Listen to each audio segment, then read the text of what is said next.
Premier Boyz, yeah. Yo, me and my team is the best in the world. You and your team looking stressed in the world. Said me and my team is the best in the world. Then you and your team looking stressed in the world. Yo, me and my team getting arrested by curves. And you and your team getting arrested by the curb. Me my nigga, oh, he ain't do shit except the robbery, nigga. He gon' do 6. Come through, bitch styled up with new kicks. Payday flow ho, and I come with 2 chicks. Cause me and my team is the best in the world.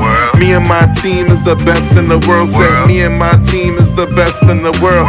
Best in the world, best in the world. Got a star on the sky, gentleman on the cup. And I know my team burns, we got sand in the cut. Ow. Premier Boyz.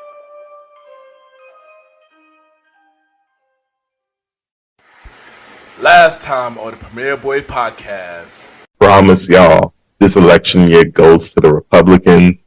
And if it doesn't, I don't know. Y'all got to hold me to something that's not stupid or dangerous, because I'm 100% sure. Like Democrats cannot do an iffy job, because every single time Democrats do an iffy job, they put a Republican in there thinking they're going to do a better job.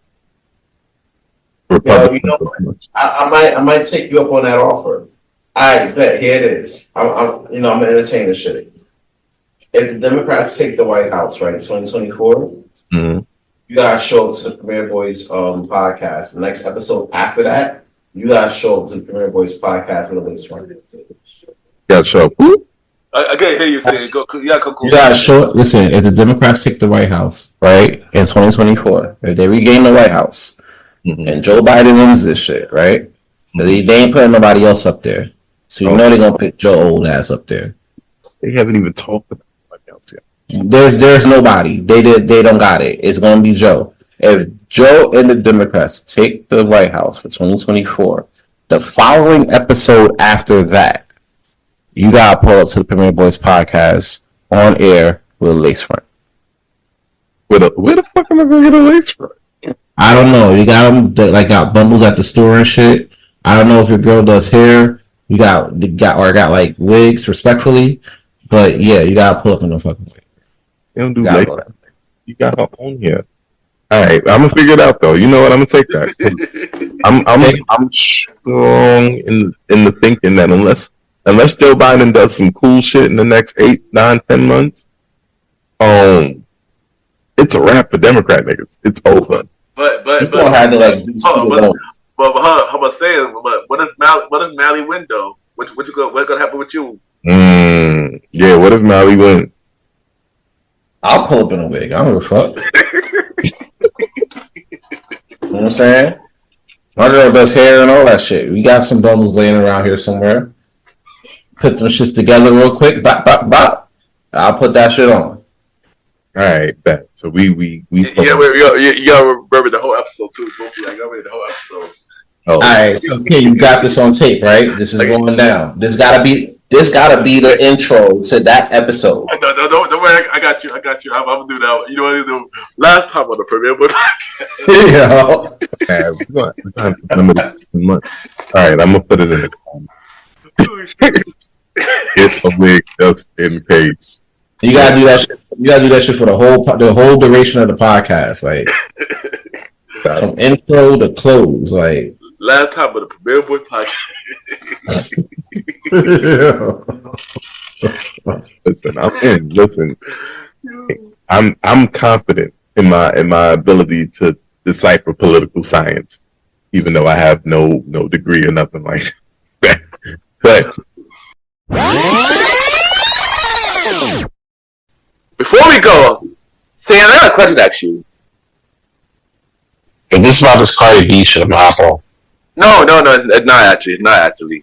So, on, I believe, was last year episode of the Premier Boyz podcast, you said on the pod that if a certain individual win an election, you gotta wear a wig. And if Mally said a certain individual win the election, he gotta wear a wig. You said Joe Biden and Kamala, and Malimal said Trump, and sadly Trump won. So on the next episode of the Premier Boyz podcast, the season 4 finale of the Premiere Boy podcast. Saying you gotta wear a wig on camera.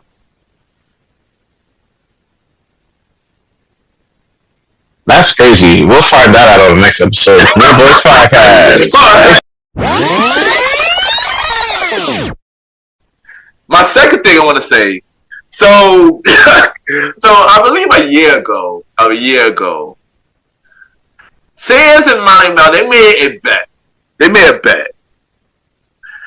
bet over the election, saying if one person wins, say if Joe Biden or Kamala Harris wins, then Malimal gonna have to wear a wig. And then Molly said if Donald Trump wins, Sans gonna have to wear a wig. I wish Sans was here to bring up this bet, but he's not here. So sadly, I can't do nothing about that. But I will make sure of this, though. Sans will do this bet. Sans will do this bet live on the Premiere Boy podcast. And I'm going to say this here. Even when Sans listens to this, Sans going to have to listen to this, too. So I'm going to say this here. On the Season 5 premiere of the Premiere Boy podcast, which we will announce that later in the episode, Sans will wear that wig. He will wear it on live camera the whole episode. He will wear that wig. And if he refused to wear that wig, he's going to have to pack himself up and tell the world how much of a Cardi B fan that he is. So yeah, Sans, hope you're listening, Sans. Just for the record, I was definitely in on the wig thing because I told you guys what I told you guys, you know, deep political analysis and all that. The Cardi B thing, that's definitely that's definitely That's me. That is me. Cause all season, you pack me up a whole bunch of time for the same thing for Cardi B. I get the first 2 times. I get it. I get the first 2 times. I was bugging the first 2 times. But there were times I didn't say nothing. You do pack me up because of Cardi B, because that's your girl. But when I ask you, why are you a fan of her, you can never give me a straight answer. Never give me a straight answer. Y'all was testimony to this. He will always say he a Cardi B fan, but he never say why he was a Cardi B fan. that man I like it like that, bro. Like I don't know what to tell you, whatever. Like you're gonna be back. Well, we're gonna figure. We're gonna figure out. Bodak Yellow and Lick. Well, we're gonna figure out how much of a Cardi B fan that you really are on the season 5 premiere of the Premiere Boy podcast. Chill.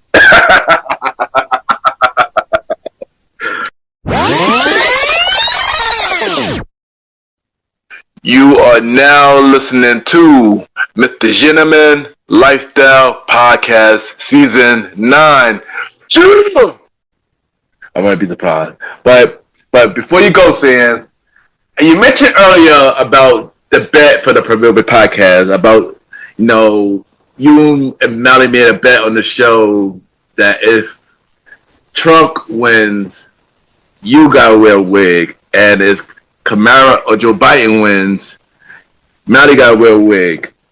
Trump won, Sally, and you have to wear a wig on the season premiere episode of the Premiere Boy podcast.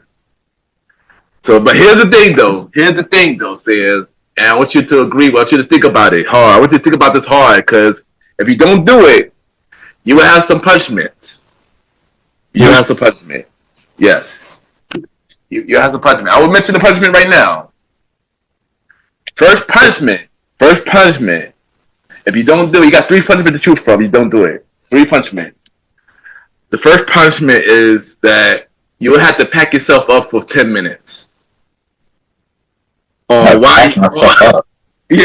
minutes. Or why you didn't want to wear the wig. No, that's crazy. Hold on.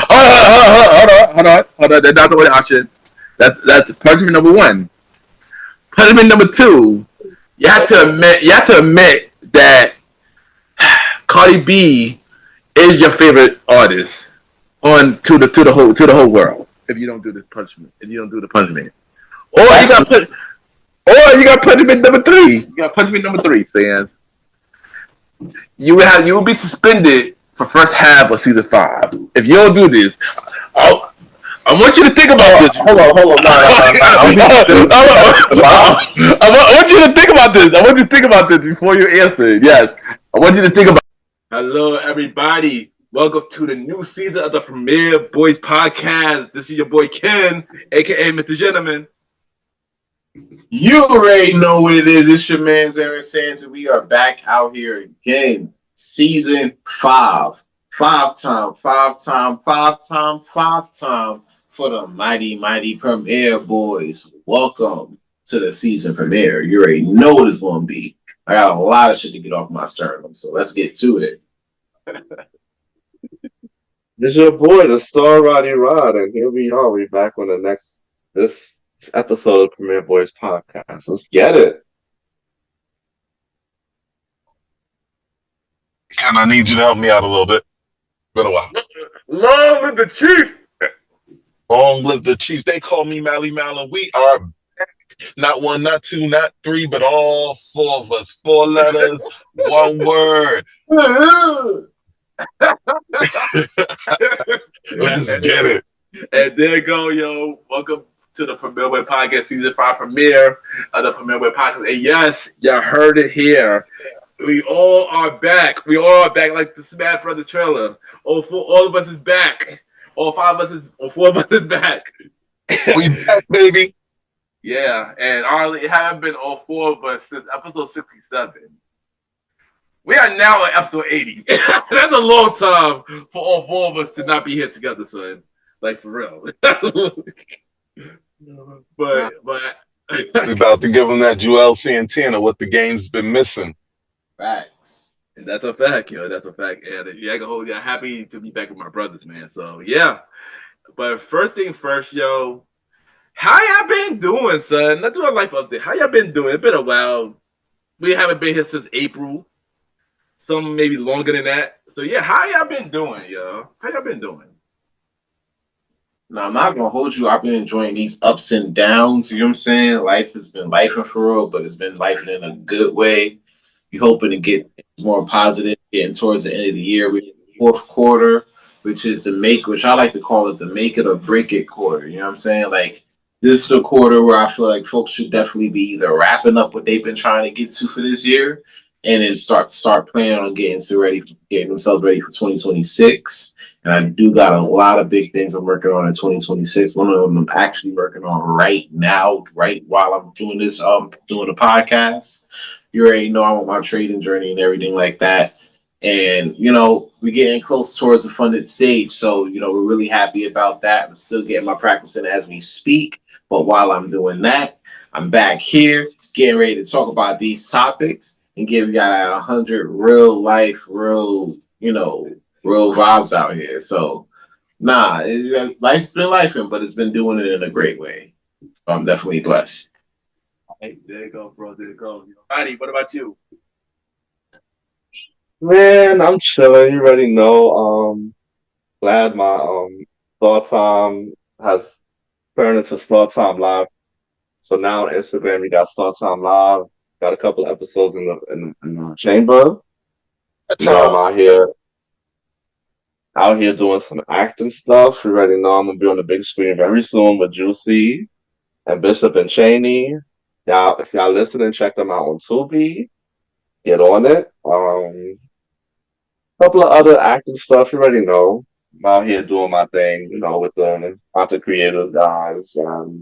Me and Maddie was at a content creator event 2 weeks ago. So, we just out here networking and getting to it. Hey, there you go.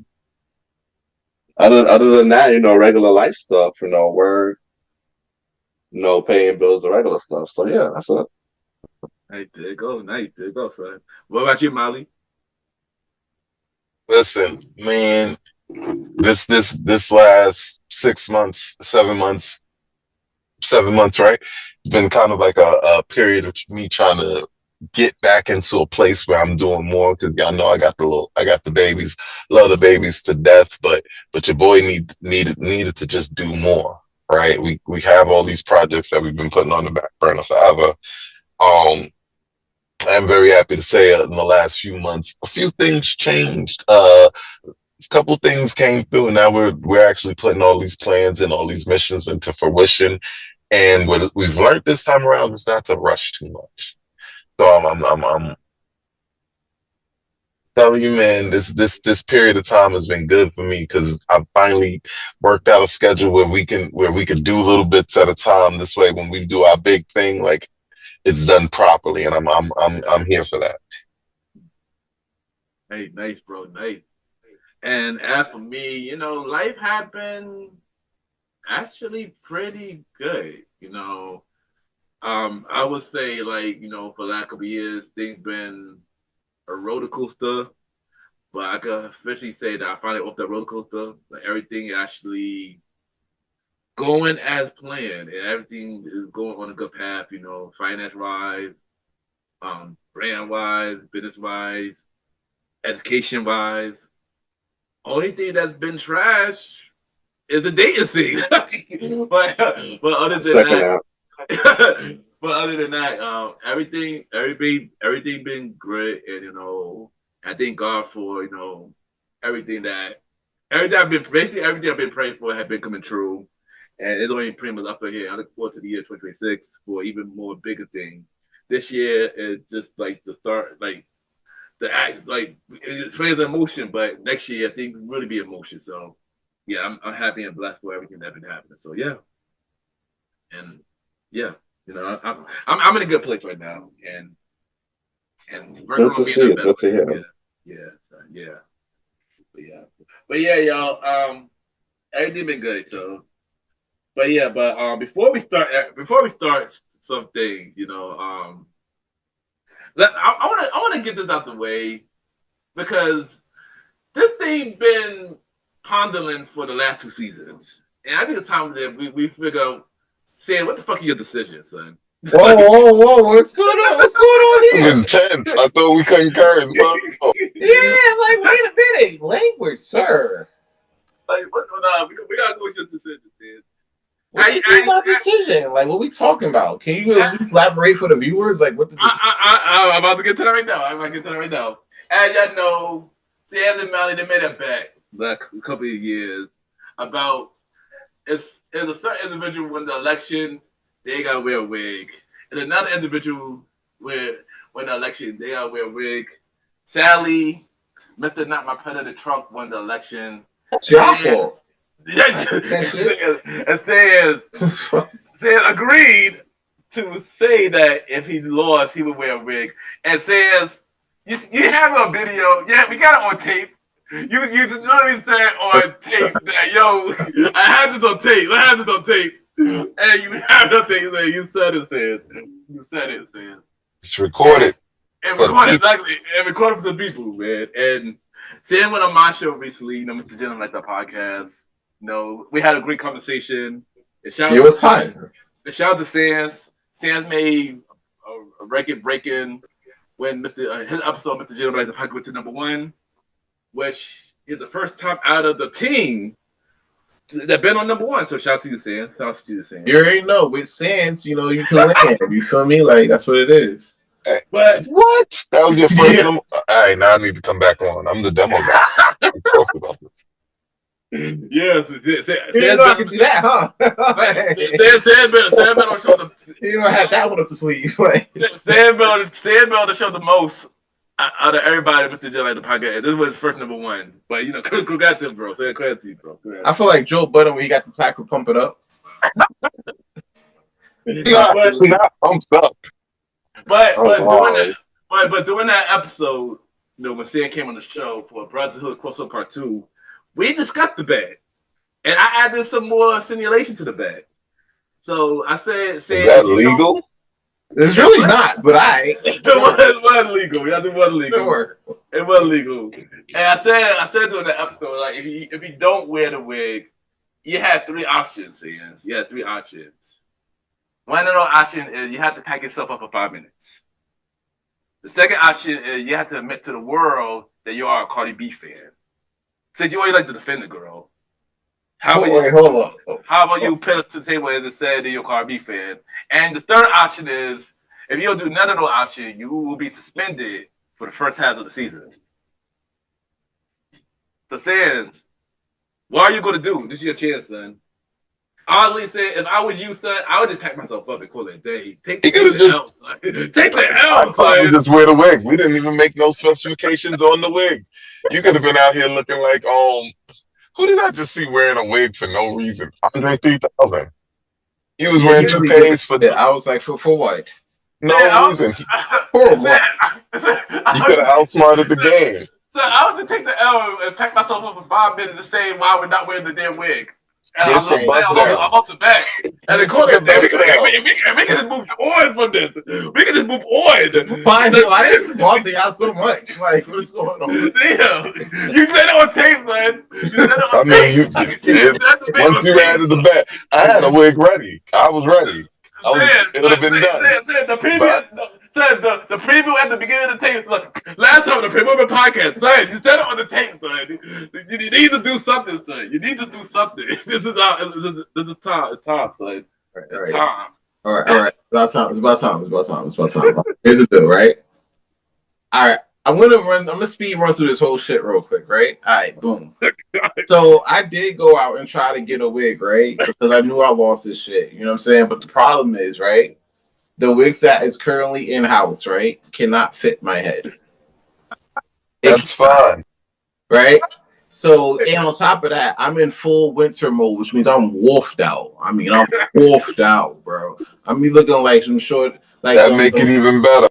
Nah, you good, bro. So, due to those conditions, I can't fulfill that portion of the situation. So let's go to option B.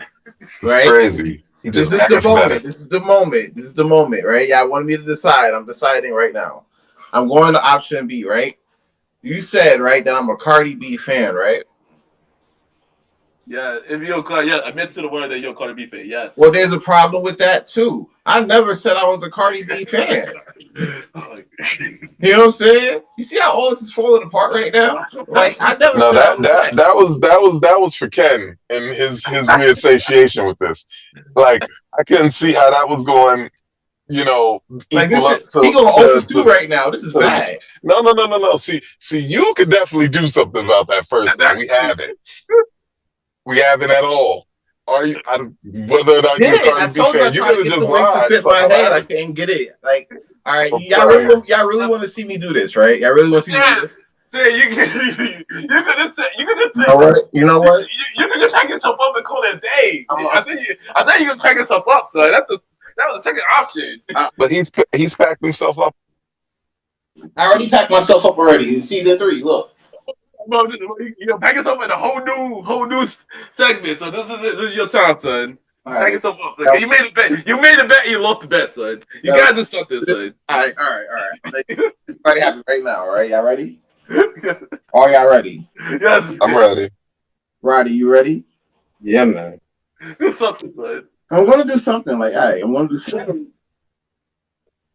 Fuck y'all niggas, right? Watch, all right.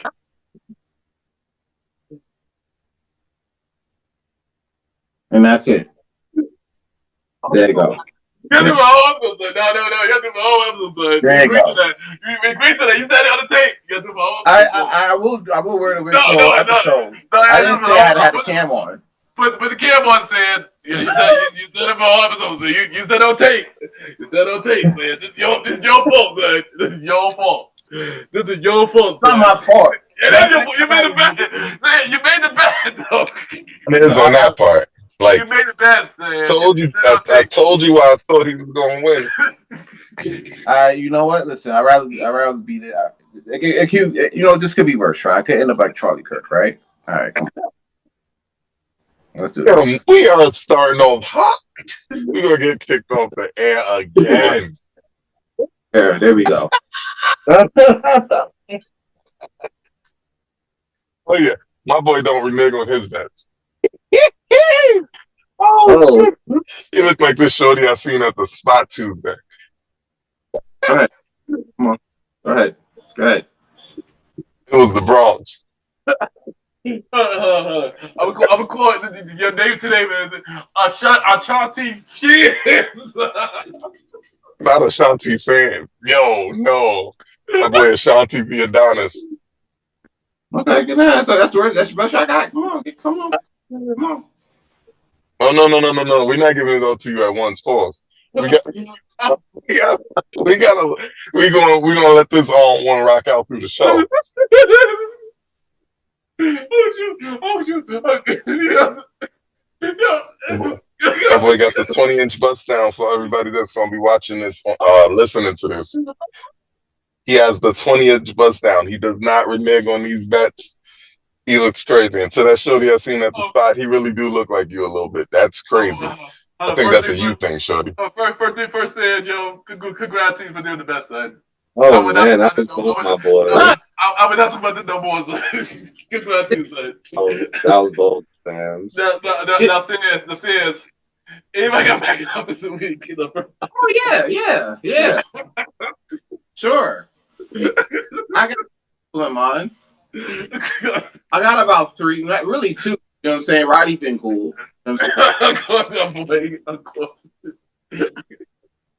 Well, I gotta get packed up. I trusted a prophet. Random Roddy off on Rockaway, bro. That's crazy. No, that's why I work. I call it it's me again. See? That's what we talk about. Me again. Of course it is. Up to Rockaway. Nah, but alright, but in all seriousness, right? You know who I gotta pack up for real? Oh shoot. This is serious. You know I gotta pack up. I've been watching this shit, right? I know we're gonna get tied up into the main event, right? And I know it's about later and everything like that. But everything that been going on right now, you knew really got to get it the most. Black conservatives. Yo, Do tell. I don't know if I agree with you, but I want to hear what you gotta say. Did your time say pack it up, son? Did your time, son? all I've been seeing, bro, on Twitter X, YouTube, is these like, and fuck it, this is a Premier Boyz podcast, so we back at it. All I see is these coons, bro. Fucking trash panda ass niggas, bro. Just sitting there crying. They were over here crying over dudes not assassinated. Man's got murked, bro. Man's got clipped. Charlie got clipped, bro. So basically, in short, Charlie Kirk was out here. He ended up getting quote unquote assassinated. You know what I'm saying? And I'm not happy that he did. You know what I'm saying? Like, I'm not happy about it or whatever. But he was really talking down about people in our community for real. You know what I'm saying? Like, that's like a real thing. And for me personally, you can't talk. For me personally, you can't really like sit there and beat down our community, especially if you're on some like racial shit. You know what I'm saying? Like, you can't really do that. And I always feel like Karma always have this weird way of, you know what I'm saying, going crazy. And for him, he personally said like he didn't really believe in gun violence. Like, people die from gun violence is just to think we actually should have more people die from it, which is coincidental because he was one of those, right? No, he specifically said, what did he say? He said the Second Amendment is worth a few people dying for, and that he would be willing to die via gun violence if it meant upholding the Second Amendment. So he's cool with how he went out. All right, cool. Real quick, what's a good food to eat in Utah? I'm not doing this with you. Nah, that's good food to eat in Utah.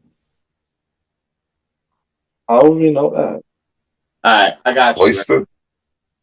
What do they eat in Utah? That's a real seasonless place. Like, well, no, they got this good like dairy shop, which is good because that's where that nigga dying at. So anyway, right? Oh damn, son. Oh damn, we get canceled.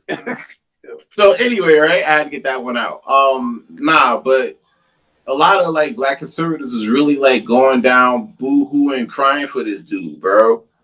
And I'm like, and then they're really like going hard about this shit. And I'm like, bro, why? Like, I understand like you were leaning on that side or whatever like that, right? But you crying over somebody that, one, didn't care about your race, two, didn't care about your existence. You know what I'm saying? Like, at what point are like, and I mean, granted, like, there's a lot of people that in our community that may lean Republican and everything like that, which is perfectly fine. But at the same time, you don't gotta bash our people on the way out. You know what I'm saying? It's kind of equivalent to like when folks date out and shit, like passport bros, like they go go to like different countries, like they fuck with the women in the country, but then they down black women on the way out to do it. Like, I don't respect that shit, bro. Like, I can't. And that's the same thing here. Like, granted, you want to lean Republican on certain views, that's great. But don't bash your own race to do so. Just get cool points with the people that don't give a fuck about you. You know what I'm saying? So for that, I know it's a more, eventful pack it up. This is kind of like a spur of the moment thing that I was thinking about this past week. But yeah, blacks in services. Yeah, pack that shit up. I wasn't even really prepared for this shit. This shit got me hot, so I'm taking this shit off now. But put that thing back on, son. Hey, I'm taking a fuck. It looked like a helmet. I love it. Oh nah, bro, it's hot as shit underneath here. I don't know how ladies do it, man. It's hot as a bitch. And I got hair on my head. I told you I'm wolfed out, so it's like it's kind of. Yeah, fuck these black conservatives, bro. I mean, granted, you have your own thinking of opinion, that's fine, but don't downplay our race to do it. It just makes you look crazy and goofy as fuck. Because none of y'all niggas got invited to the funeral or to the celebration or anything White House related, bro. They still look at you crazy. And then now we look at you crazy because we know you on bullshit. So you really don't got a home now. You know what I'm saying? So, yeah, keep it up. You know what I'm saying? It's a long 4 years we got. Oh, yeah, oh boy, yeah. Yep. Yeah, and that is Sands. This week, pack it up. AKA Ashanti fans. Pack it up. Fuck you, son. Right. Anybody you don't like do like this week? Huh? Anybody you like or don't like this week, Roddy? Well, the only thing that I don't like is that they abolished the making of pennies. Like, it's so weird. Like, now, like, you have people who, like, has been paying for pennies all their life. Now they gotta adjust to rounding shit up. Like, you go into the store. I used to go into the bus. I used to see people pay the actual machine in coins, including pennies. I used to go to the store and see people pay pennies when they gotta go pay like 99 cents, and they would be like 99 cents or 108. I'm like, yo, how is this shit supposed to work? Like, I understand that, you're trying to, making changes to save money, but production of pennies shouldn't have been involved. I don't know how y'all feel about that. That wasn't to save money. That's because our inflation has officially gotten out of control to the point where the penny is actually like worthless. It really costs like 1 penny. It costs 4 pennies to make 1 penny. Right. Right. So at that point, like, why are we paying 4 times more to make this thing that our grandmothers keep in these water coolers and shit? You feel me? Or in them little cookie cans that don't have never. But y'all know what people are gonna do?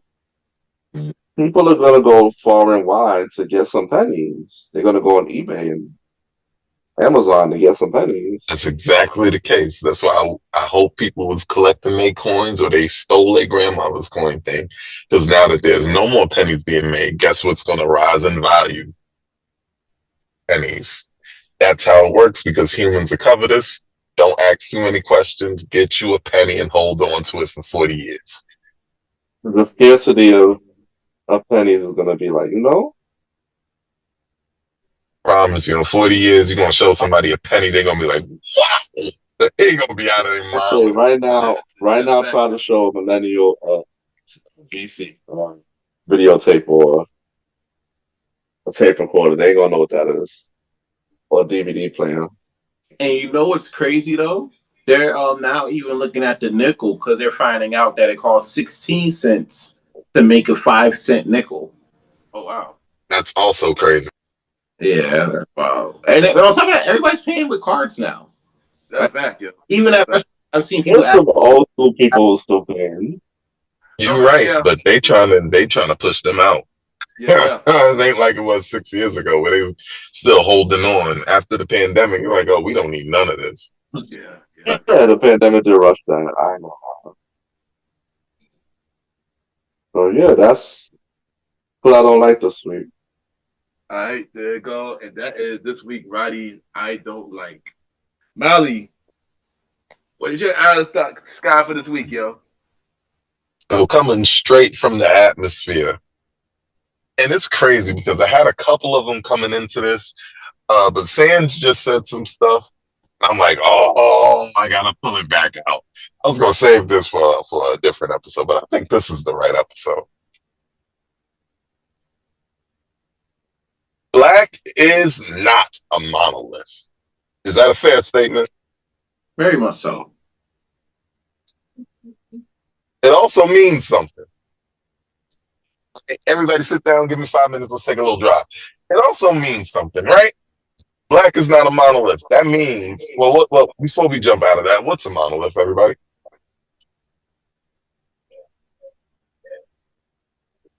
Well, a monolith, for me personally, a monolith means where everybody, like, where it's one of the same for the most part. Right, exactly. Don't worry. No trick questions today.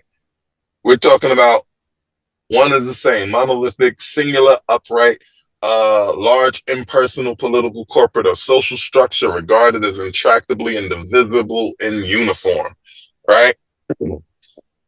But Black people are not a monolith, which means we are not. Let me read that again. We are not a large, impersonal, political, corporate, or social structure regarded as intractably indivisible and uniform.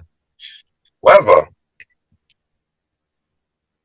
or trauma would have you believe that we somehow are intractable, indivisible, and uniform. Black people haven't been uniform in this country since 1973, right?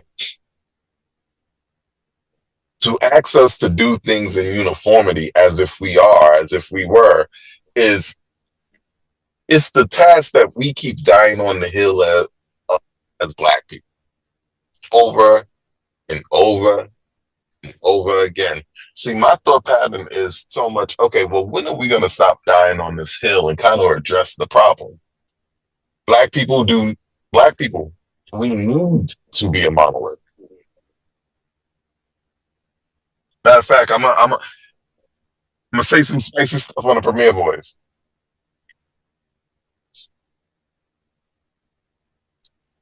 We need to be a monolith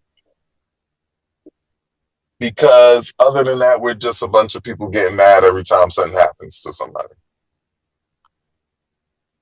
Did y'all ever ask yourself why Huey Freeman retired? Why Huey Freeman retired? Yes. I felt like he retired because no matter what he was aiming to do, like, you know what I'm saying, like, we were still going to be on that same boat. We were still going to do like a lot of things that were perceived as like shiftless for the most part. And he's seen that like those ideologies even got as high as up to the White House. So like no matter how hard you were going to keep fighting against it, the system was going to be what the system was. So for him, it was like, yo, you know what? Throw my hands up. Correct. But what system made him throw his hands up? I mean, obviously, as a kid, he's fighting against the government, you know, as much as you can fight against the government as a 9-year-old. Well, what system made him throw his hands up? Us, as a whole. Somehow, as Black people, the only things that get glorified to or towards us that we do as a group is Ebonics. Mm-hmm. We don't have morals as a group. We don't have social code as a group. We don't have political unity. We think we have political unity. We don't have political unity. Right? If you think we have political unity, go ask the Black LGBT what they think about the non-LGBT Blacks. To see who they sit with. Let's talk about it. It's the religious Blacks, the conservative Blacks, who they sit with versus who the liberal Blacks sit with. Ain't even no room for centrist Black. You either gotta pick a side or you Willie Lynch.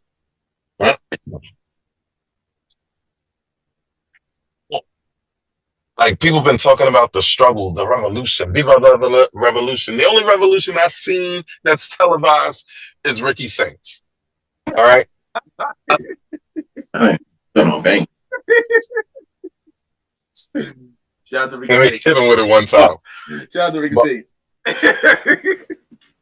And I want to know, and this is out of the sky, I want to know when we as a people gonna deal with that so that we can either make ourselves a political name or not deal with it, and do what we've been doing for the last 60 years, and that's fully assimilate into America. And here's the challenge. Watch this. You got to do two things as Black America. Y'all remember the Black Panthers, right? Of course. Remember what they stood for? Free breakfast for children, knowing our rights, being armed. You know, like being armed is not even what they stood for. They were ready to arm and shoot and die to defend black communities across America, defend colored communities across America.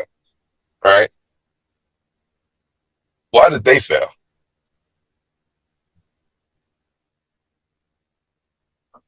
I would say like CIA involvement, and also a lot of infighting as well.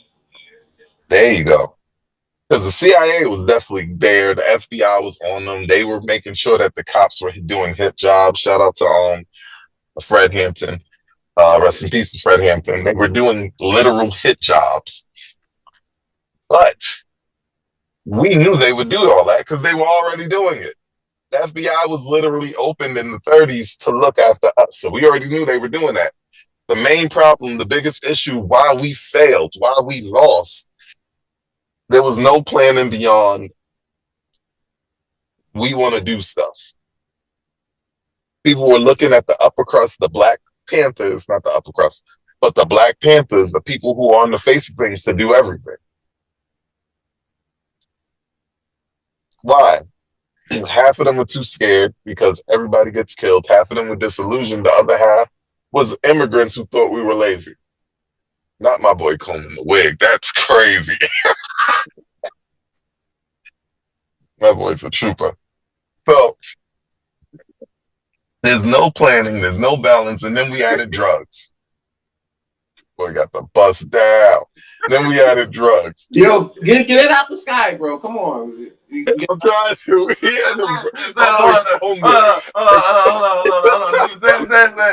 You should whip your hair back and forth. Willow. Oh shit. You do Willow, we're gonna take the wig back off.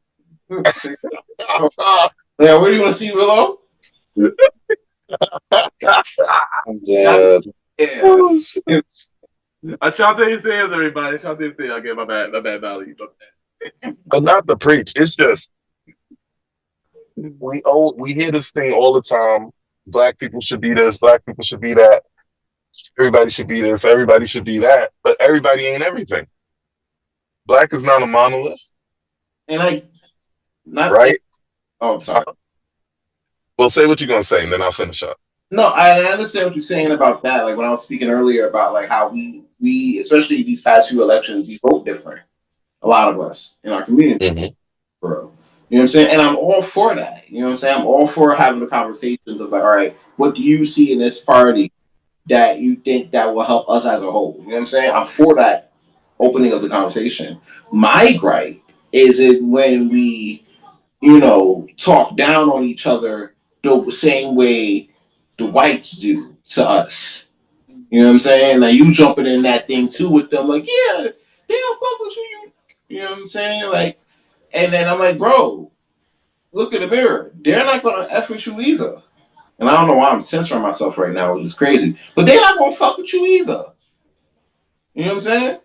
It's just is what, and that portion of it is what grinds my gears. You know what I'm saying? Like that's what gets me.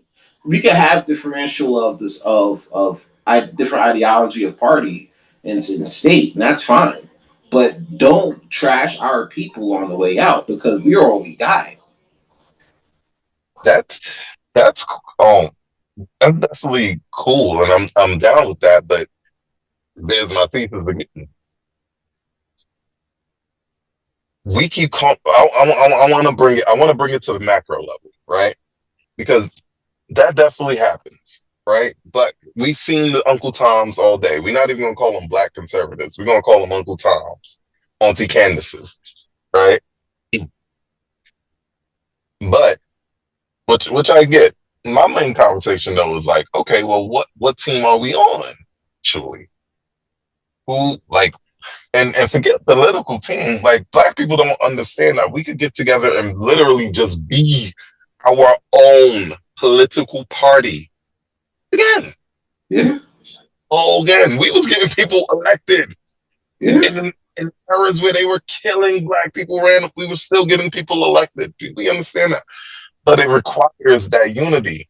And people think that the gas was the drugs and the prisons and the Claudines and all the other stuff that they did in the 80s. No, the real gas is now where we're so separated, but we think we're together. Like the only thing that really bonds black people now is skin. We used to be bonded by political natures. We used to be bonded by jobs, community. We used to be bonded by family. We used to be bonded by, well, having to keep each other alive because we knew they was coming for us, right? Mm-hmm. Nowadays, we're not even bonded by that. But every time the hot Democratic ticket come out, we still jumping on dick. We are doing tricks on it. Yeah, we don't even believe the whole thing as a unit.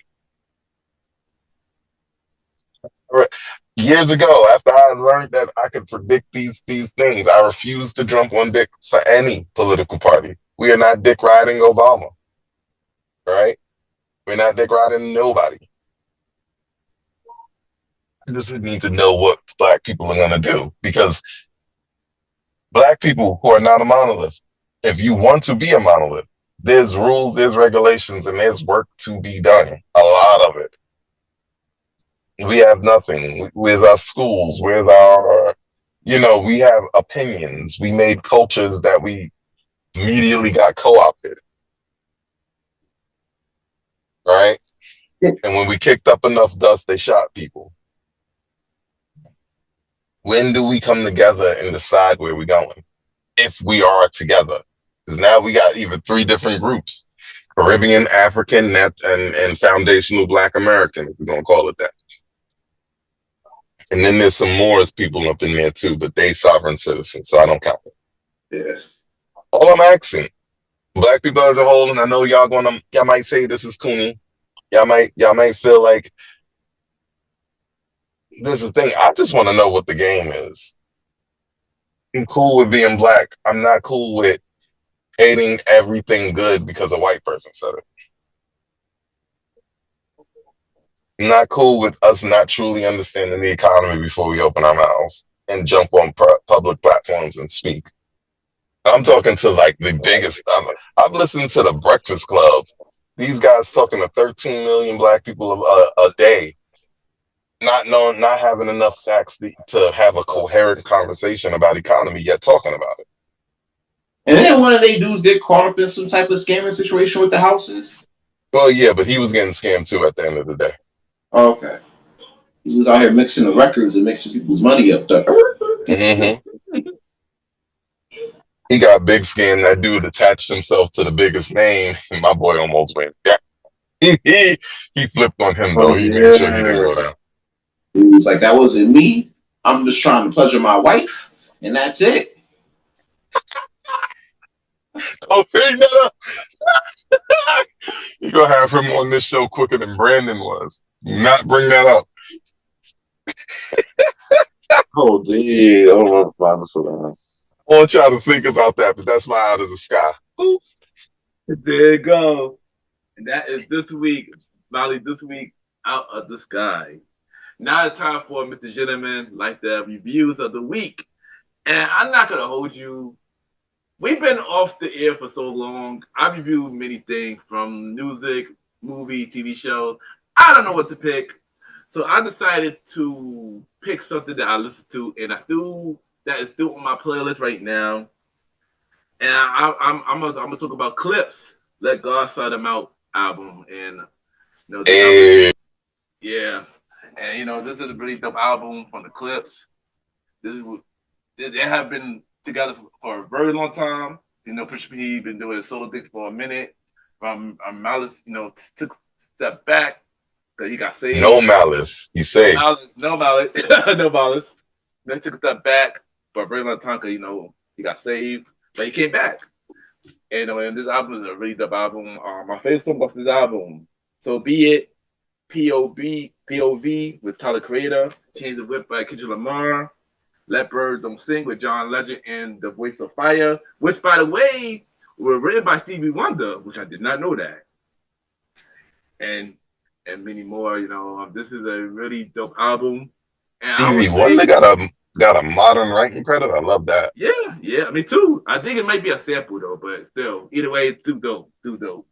But I would say this, and I'll say this with my whole chest. This is the best hip hop album of this year, and this album deserves more credit. But I would say congrats to the Clips for getting nominated for a Grammy. But we're gonna talk about it in the next episode. We're gonna talk about that in the next episode. But if I have to rate this album, I give this album 5, Mr. Gentleman. Facts. And that is this week, Mr. Gentleman Lifestyle Review of the Week. And we haven't done this in a minute, so I'm gonna ask y'all a question. What's in your headphones this week? But if you don't have it in your headphones, what is in your television this week? It could be a TV show or a movie, or you can do both. You pick whatever. Anybody can go first. So, I've been listening to a lot of 112, Case. There's a lot of new stuff with some of the new Cardi album, not too much. Of course, more GNX and Who Did Not Like Us. So yeah, that's what I have for performance this week. There you go. Hey, Molly. Really in my headphones, this week I haven't gotten too much new in my headphones. I feel like that's an old thing for me. That's getting old. Headphone is not getting new. Still, I don't know if this album actually came out when I could have shouted it out. The Season of the Sun, Fit Love. Yeah. It's fire. It's a gospel album, but it's definitely like hyper contemporary. But it feels good. Like it's real different, man. If you got a chance, Season of the Sun, it got bangers on there, it got calm joints on there, it got everything you need, and you're not going to get convicted from listening to it. I got one other thing though. He said TV. I don't do too much TV. Yeah. I could talk about Blood and Guts because I watched it because Blood and Guts, but I don't know if we're doing that on the Premiere Boys. But what I will do, picked up a book, and I picked it up just because the person in the book inspired me. All right.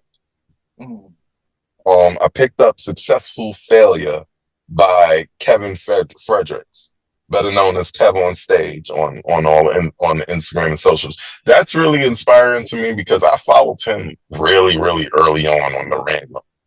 Because he was funny, but he's church funny. And church funny don't really get over. Well, 5-6 years later, he's over like Rover. Multiple book, a best-selling Times book, 2 TV shows. He's all over the place. Like, that's inspiration for us, really. For me, for us. Like, no matter how small, my boy Andre 3000 said this last week. Great things start in small rooms. He couldn't even get his whole speech out. He cried. He said the only thing he got out was great things start in small rooms. And that was just a little confirmation for me to keep trying to be great. And then the book itself is like, hey, you're going to fail, but keep trying to be great because you will be. That's it for me, though. There you go. All right, Stan, what about you? Boom. So here's what's in my headphones, right? I've been listening to a lot lately, and I've been working out and doing a lot of different things. One of the things in my headphone, of course, is the Clips album. I'm saying like definitely a top 5er for the year. Thanks. So we got that. Another thing I've been listening to is a little bit of GNX. Nothing too crazy, but a little bit of GNX. Also, I've been listening to Freddie Gibbs' album. He definitely dropped a banger. So we got that. I also been listening to New West Side Gun. I hate, well, and that's another thing. Another person, another entity to pack up is WWE. Because what the fuck, bro? Like you pack up West Side Gun. Yeah, bro. Like pack up West Side Gun, not WWE. Oh no, I'm packing up WWE. No, I'm saying pack up West Side Gun instead of WWE. Why are we packing up West Side Gun? Why are we West Side Gun? Okay. Let me ask you a quick question. I will pack Hold on. Let me ask you a quick question. If sans you and me are artists, well, everybody here is artists at a level, right? Yeah. But if we go and we make a song, and let's say that song is, you use a backbeat from a Jennifer Lopez song, Janet Jackson, somebody like that, right?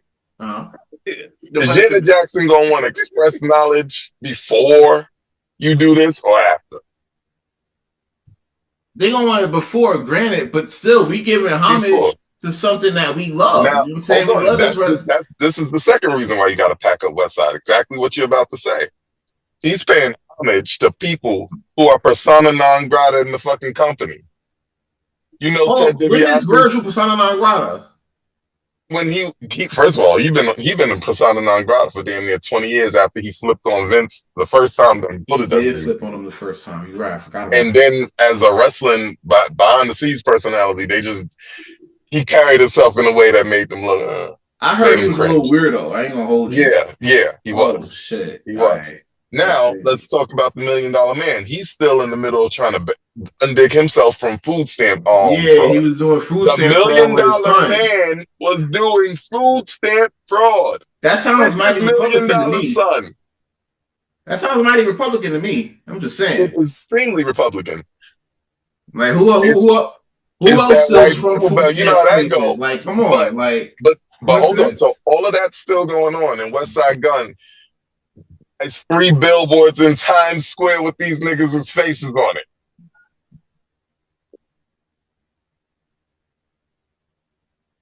And then was on AEW anyway. He gave them niggas a song.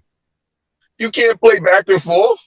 Yeah, that's right. Yeah. It's not. And this is the problem with cultists. All right. Oh, you could only do it for WWE, or no. Only do it for AEW. It's not the cultist thing. None of them niggas. First of all, it's a business thing. If you rocking with my competition, and then you come over here and rock with me, guess what I'm gonna do by accident? I'm gonna make my competition more popular. And that's what's gonna happen. You're gonna end up making more hits for AEW, bro. AEW needed more than him, more than at WWE. No. WWE too busy running jelly roll nuts. Nah, bro. WWE need way more help in the entrance music section than AEW, bro. Like way more help. Name me a good AEW entrance thing. Judas. What? Yeah. Name me 2. Okay, Swerve. He made his own. That don't count. Yes. Name me one that AEW made for their stars. Yeah. You named 2 songs that artists who are actual artists made. Yeah. Judas is an actual song. It's not an AEW song. Okay, I got it right here. Okay, Osprey theme song. Everybody cheers it on the show for real. They chill because Spray. You said an AEW made song. Y'all moving the goalposts. You said that's fire. I'm not moving the goalposts. Nah, I can't move. Go. It gotta be AEW made. Like, come on, bro. They both want. You don't hear that show on WWE. Judas was. He had a song before. We got the AEW though. That show was never on WWE television. I never said WWE. I said before he got to AEW. It wasn't made. He went to AEW right after WWE though. But he did. No, but he made the song was on the album before. It was on the album before, but WWE would have had that if they would have let. That would have made. They've been jacking Foggy since Don't You Wish You Were Me, nigga. Don't you wish you were me? But you see. But we don't made it track. We're off topic. Roddy don't even know what we're talking about. Yeah, continue with your in your headphones. So yeah. I listened to West Side Gun new situation. He got that out. You know, that's fire. And yeah, that's what's been in my headphones for. And on TV wise, I've been catching up. You know what's crazy? I've been watching Young Sheldon lately. You know what I'm saying? I don't know what it is, but Low key fire. Nah, it really is. I underestimated. I thought it was gonna be ass, but it's actually not. It's actually pretty good. Did too. Then you catch a couple episodes in syndication one day. You're like, oh, Bruh. And it was really because Bay started watching Big Bang on Max. Like she'll put that on like before she goes to like background noise or whatever. And I was like, okay, this is kind of catchy. And then the series ended, and then it went to Young Sheldon. And I caught that from the beginning, and I was like, oh, okay, this is something. So I've been watching that, but yeah. That's what's been in my headphones, and that's what's been on my screen. You feel me? So that's where we at. I did go. For me, I've been listening to some new albums. I listened to the new Miguel album that came out recently. You know, pretty cool. I listened to Daniel Caesar new album. Before I got on, we uncanceled Daniel Caesar. I believe so because the album was on the top 10 Billboard like last week. Yes, that's what's up. Shout out to talent, because woo, if we canceling people over what they talk about black women. I mean, he black too, so but yeah. Also, before I got on here, I would listen to Michael Jackson, of course. Now I listen to Dangerous, and I would listen to Unbreakable. With the People don't talk about Unbreakable enough. Nah, yeah. I go. It is fire. And what I've been watching this week, I actually got Max now, oddly enough. So I started watching the Welcome to Davy, the Ips prequel. Pretty good. Also watch Euphoria. Really interesting show. That's all I'm gonna say about that. Really interesting show. Very much so. Very much so. Shout out to Sydney Sweeney, man. I tell you. She didn't watch Euphoria. Listen to the song. And it's crazy because the way she acting in real life is exactly how she acting in the show. Which is crazy. Which is crazy. And it's something else I watched recently. Oh yeah, Readable Doubt. Readable Doubt. That's on Hulu. You know, we got Joseph Sikora in this season. You know, but shout out to him. Shout out to him. I heard of that show. What's that show about? That's a lawyer show? Lawyer show, yeah. Damn, I was hoping it was like Jay-Z. No. Like a documentary, right? But funny thing though, the title is based on Jay-Z's song titles. Really, like the titles of the show. Yeah. Like each episode is like it's Jay-Z. Fire. They knew what they was. Yeah, they did. Shout out to Kerry Washington. She's the producer of that show. I'm gonna check it out. They super know what they was doing. She took that. She took them little hints from Sean. Yeah, Marchette is on season 2 and season 3. Joseph Sikora, who played Tommy, is on season 3. I just got on season 3, so I try to finish it up. Then you got the homie from Love Island, Cordell, is on the season 2. So yeah, it's a good show. I don't see the series ended, but I'm catching up. They just got renew season 4. So yeah, they're doing their thing, and that's my topic this week. Yo, no matter if you just told me his real name or not, I'm still forgetting it on purpose and continuing to call him Tommy from Power. Yeah, that's where I'm at too. Man, that's Tommy. Same. And by the way, that is on this final season right now too. I didn't watch the second episode yet. So yeah, and also movies because I got Max now. I watched the Superman movie. So yeah. It's cool. It's cool. You might have to review that one. Yeah. Maybe I should review it next episode. I'm gonna watch it again and review for next episode. I'll keep that in mind. All right, now it's time for the premiere news. And we got a couple of premiere news we're going to talk about. Birthday for Superbowl was announced. Superbowl 2026 was announced. And me and Sam, we spoke about this on my show, Mr. J Like the Podcast. And at the time of that recording, Sam thought it was Megan Thee Stallion.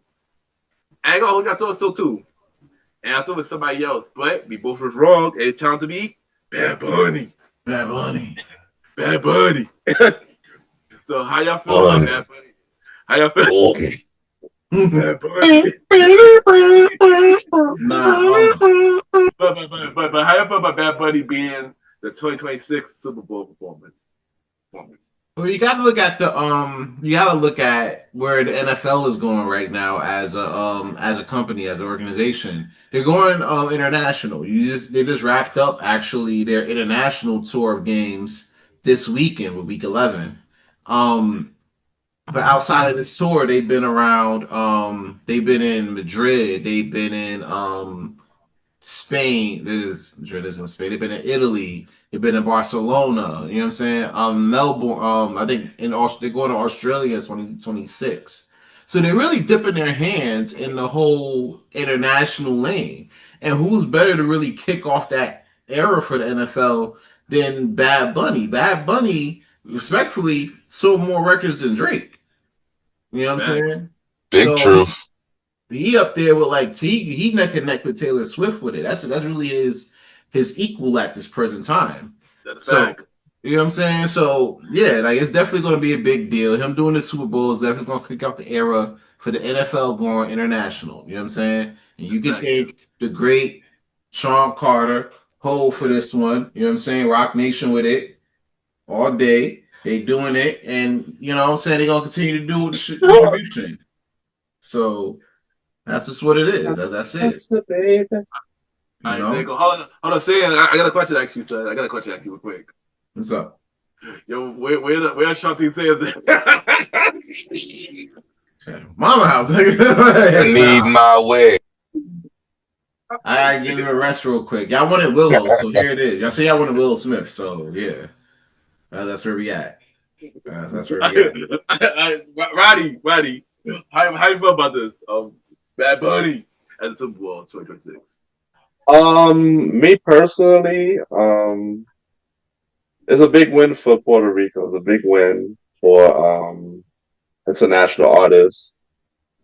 But I personally just I like the I don't know exactly what he's saying, but I like the beat, so it doesn't really interest me too much of the Super Bowl.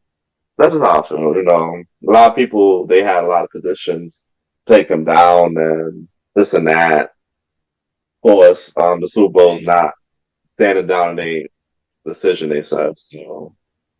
No, it is what it is. I might watch for, of course, I like the music, the instrumentals, production of the songs. I'll probably be watching all this. I think you're a hater if you don't like Bad Bunny, like doing the Super Bowl, because you got to understand it. This man commands 100 million views, plays a month on Spotify alone. Everything he puts out is 100 million views plus. The Super Bowl is going to have plus 100 million views. It's meant to happen. We're going to get that Latin crowd in there. We're going to get them, show them some love. Football to football, you know how that go. We're going to have a good time. If you don't understand it, you're a hater or you just don't get business. But you're also still a hater because, okay, somebody you don't specifically like is doing the Super Bowl this year. Okay. It's always next year, nigga. I guess you can get Garth Brooks one of these years, whatever you want. But you know what I'm saying? They still mad about the whole Wayne ain't doing the whole Super Bowl situation. No. So Wayne can't remember his rhymes. He's going to go to the Super Bowl and say blah blah blah on $100 million budget. Stop. Everybody, stop. Well, I just want to say, shout out to Bad Bunny. He have been having an amazing last couple of years. The tour, award-winning artist, stream, his numbers is up there. WWE superstar, we gotta add that in there. And now he's about to be a Super Bowl performer. So shout out to Bad Bunny. Bad Bunny. I'm proud of him, and yeah. I'm looking forward to question. He's a regular wrestler? Oh, but celebrity wrestler. Special attraction. Yeah. He's really, you gotta, me and you, we gonna watch Damian Priest versus Bad Bunny in Puerto Rico Bad one Bunny. of these days. Bad That Bunny. match was crazy. They Nah, went right, crazy for right. Bad Bunny. Not Bad Bunny. And He's not Carlito. Nah, but he just up there every now and then, right? He right. every here and there, yeah. He killed it though. For a celebrity, he killed it though. So yeah, and I'm looking forward to see what he's gonna do for the Super Bowl. And yeah, this is a big thing. So yeah. All right, next we want to talk about, something dropped this week, that we spoke about last season, but they finally dropped the trailer recently, and they dropped the Michael trailer, which will be starring Jafar Jackson, which is Jermaine's son. We're also starring Nia Long at Catherine, Carmen Domingo at Joseph, Lawrence Tate at Barry Gordy, and many more. So my question, y'all, have y'all seen the trailer and what y'all think about it? And are y'all excited about the movie? I've seen the trailer at least 7 times. I kept hearing stories about how this was going to play out. You know what I'm saying? Seeing how people are going to view the movie and everything. And I always figure like, all right, maybe they're going to do it, maybe they not. You know what I'm saying? I found it weird that Jermaine's son is doing this. You know what I'm saying? Especially with the history they got. Super weird, right? Like it bugged me out. Like, wait, I really hope. Yeah, did you talk to your dad about this before? You was like, all right, let's get on camera real quick. Jermaine passed away. Ain't no talking to dad no more. Yeah. No, Kim, what are you gonna say? I'm gonna say Michael won the battle because them two were beefing back in the day, and Michael got Jermaine's son to play him. So yeah, that's wild work. Like, yeah, that's definitely a battle, and I ain't gonna hold you. Like that's kind of the thing. That was kind of weird. But when I seen everything play out, I'm watching the trailer. I'm seeing everything go down. I'm like, damn, like this is looking really it's looking real presentable for real. You know what I'm saying? I know we didn't really have too much Jackson movies or documentaries like this since since American Dream. Positive Michael Jackson movie. Yeah, I think American Dream was the only positive one. American Dream was literally the only one. You know what I'm saying? Yeah. And there was so much that happened between then and now where it's like, shout out to Mr. Tima. Yo, shout out to Mr. Tima. Flex Alexander. Yeah, shout out to Mr. Tima. You feel me? Please don't talk about Flex, man. Please don't talk about Flex. Continue. So it was a whole thing, but we ever since then we had Flex out here, white facing Michael Jackson and shit. You feel me? But my thing about Flex was I get Flex is a fan of Michael. I get it. That's probably why he did it, but it was presented bad. Really bad. Horrendous. Yeah. Lifetime movie. Horrendous. Yeah. And to be fair, it wasn't a VH1, but still, yeah, Lifetime, yeah, basically. So now we're seeing Michael in the light that honestly we all seen him in for real. Yeah. And something like that, I feel like that warrants a group trip to the movies, a Premier Boyz group trip to the movies to see this movie, and then we get on the stream, we talk about this shit. You know what I'm saying? It has to happen. Yeah, but I agree. I'm down. Yeah, but before we ask the rest of y'all about this, I got another question. How long? Because I hearing stuff now that this movie is supposed to be 4 hours long. Also, now hearing that this movie gonna be broken into 2 parts now. So do y'all think that could happen? So say it first after you finish this. Everybody okay? It's the same thing. Shit, it should. Like, why not? You know what I'm saying? Because you think about it, right? There's so many eras. You got 70s Michael Jackson, 80s Michael Jackson, 90s Michael Jackson, and 2000s Michael Jackson. Yeah. And each of those years, each of those decades, it's a lot to cover. It's a lot of ground to cover for real. Yeah. And there's so much so you can't put all of that. We'd be in the movies all day, honestly. We'd be here all day. 4 hours. Listen, 4 hours is fine. We saw Avatar and Avengers. We were prepared for this. No, we saw Avengers. You saw Avatar. I did not see Avengers. I didn't see neither Avatar. I didn't see So the Avatar. last Airbender, and that was a waste of an hour 35. No, I saw Avatar, and I sat through like 3.5 hours through that shit, and it was good. I couldn't get into Avatar, sadly. But that's the thing, like, and that's going to be the thing too. Is like, are you willing to sit through a Michael movie for 4 hours? Yes. Of course. Yes. Okay, so it shouldn't be a problem. If And not about me. even better. And not a problem to me. I'll do it. But I didn't say though that they already thinking about making it 2 parts, from what I heard. Because you know that the trailer, they only show it from childhood to bad. They didn't show nothing else after that. That's going to be interesting because I'm thinking they're going to lean towards bad and everything else. Yeah. On that second part. Yeah, second part gonna be pretty much most likely dangerous until he died. Mm-hmm. Yeah. In order to play Michael Jackson, we definitely have to put the music in there. So we might even get some Invincible. Maybe even some This Is It. Yeah. If I hear Heaven Can Wait in the movie theater, I'm gonna flip. After you got your answer on this, I got a question. Actually, a follow-up question. But Molly and Roddy, how y'all feel about this trailer that y'all saw so far? I mean, so far, so good. I'm everything saying said so far. It looks good. It looks clean. Jafar looks insanely like brown skin Michael Jackson. That's scary, actually. Yeah. Shoot. All we need is Mr. Tima back to play. The light skin Michael Jackson is crazy. He'll do his shit too. What were you doing? Right. He's growing back the fro right now. Ready. Remember Mr. Tima with Jermaine. Yep. He with Jermaine.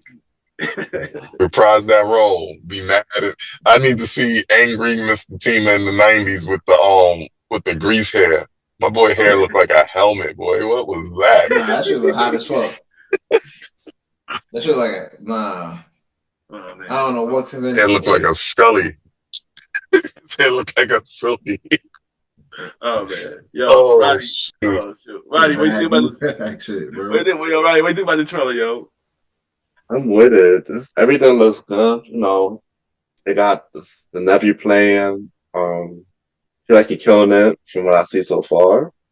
I don't know if it's gonna be 4 hours, but we'll see how it goes. I'm still trailer. I saw a trailer like just the answer 7. I saw more than 7. I saw like probably 10 to 15. Now I'm excited about the movie. You know, I've been wanting to see a real Michael Jackson movie for a long time, and I'm excited. The cast so far that I'm hearing, I look forward to it. The only person I'm curious about, because they have not announced her yet, is who playing Janet. If she even gonna be in the movie. They haven't mentioned Janet yet from the cast, but other than that, I'm looking forward to it, and I can't wait for it. April 24th, 2026. Yeah, we definitely should all go to watch it, yo. And the thing, I hope it like one time instead of we had to go like twice to go see it for 2 parts. But wait, see. Will we mind if it's 2 parts for real? Yeah, I mean, they didn't confirm. They didn't confirm it yet, but I wouldn't be surprised if it is now because they didn't show anything past bad. So yeah, it's a trailer. They have to give you everything. I mean, of course, but you know, still, the only thing that showed like from childhood to bad. They didn't show nothing else from like past that at all. Not even no image of it. So.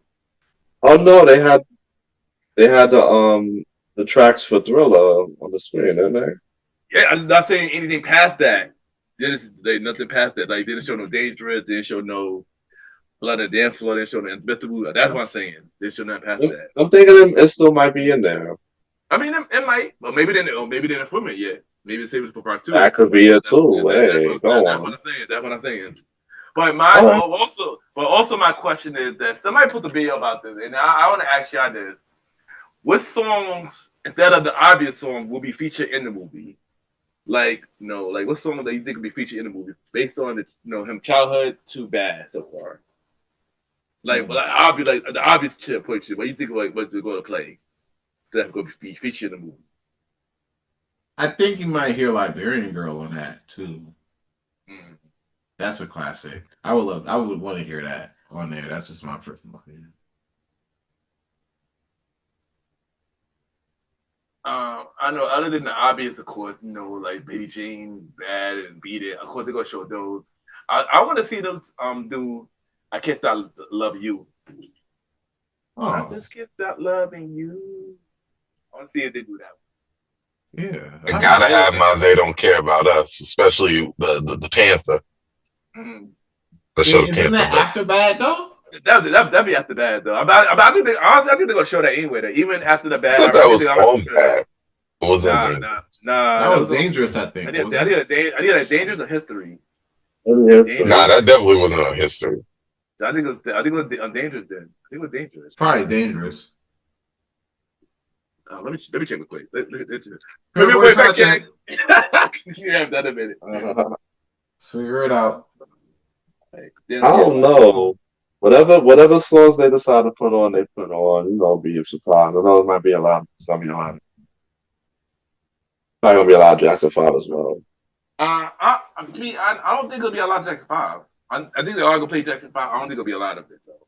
I think so. If you're talking about like childhood and stuff, then yeah, you kind of got to lead with that stuff, right? Yeah, I don't think it'll be OD. I don't think it'll be a lot though. Because remember the Someone's right. It was History. Oh, History. Okay. Oh, I don't get my Panther. but the two may show it. I think they are gonna show it. That's a big song. That's an important song. They are gonna show that. I know that's gonna be featured. Need my Panther. But yeah, but I ain't hold you. We all look forward to see this Michael movie, and I can't wait to see more info. See if we go see how long the movie gonna be, or it could be 2 parts. We just got to find out and see. All right, next we're gonna talk about our favorite thing that we talk about on the show. Versus is back. So we just had our first versus that came back recently. Cash Money versus No Limit. So how y'all feel about the versus? Who y'all think win that versus? Make sure y'all watch, stuff like that. I think I believe Cash Money was the rightful winner of that versus, and I had them winning that one anyway. For multitude of reasons. I mean, one, you gotta think about this too, right? I haven't seen Baby and Wayne on like good terms like that. And if they had Wayne on their side on that battle, then they probably would have won the battle, honestly. Because there's a lot of hits there that you could have used. And on top of that, Cash Money, I think Young Boy with Cash Money too. So what I'm saying? You could have used that, but it was a night of classics, and that probably wouldn't have hit as well. Cash Money came out ready to go, honestly. They really brought out what it meant to do verses for real. You know what I'm saying? Like I always tell you, it's not just about the playlist, it's about the placement. I think you meant No Limit. You meant No Limit. No Limit, yes, I'm sorry. No Limit. No Limit knew like their placement, and their fit. You know what I'm saying? Like, and there was a lot of weird energy coming from Baby that night. You know what I'm saying? So I'm like, bro, that is not how you present yourself. You know what I'm saying? You sound like a whole ass loser right now. So yeah, W definitely handily. That man just went through an immediate divorce. He hurting. Well, listen, then maybe you should have rescheduled or something, bro. You can't be coming with all your hurt, bleeding on people at the verses. Sure. I'll take that shit up with your lawyer. He needed to play a Tony Braxton song. And now you're acting like ain't got nothing for the ladies, so yeah. And now you're acting like you about to go on tour with New Edition and Boyz II Men. You just played it so baby. And you held the L in the verses, so yeah, it's just all bad. It's all bad. Old days. You know, I'm gonna go next. I'm gonna go next to this topic. I'm going next to this one. Originally, I did have Cash Money to win as well at first, but as I was watching, I was like, yeah, No Limit definitely won. They brought they were together. They had the hits and stuff like that. Hell, Stu Dogg even there. Like Stu Dogg even there. Like the girl who was on No Limit side. I don't really know her name, but she killed it that night. Yes, she killed it that night. Very much so. And even though I would never really a Matt the P and Don't fan, I gotta give him props for this verses though. He killed it. So yeah. And I agree with Sands. It was bad energy with Cash Money and Baby that night. They could have killed it if they was more in sync.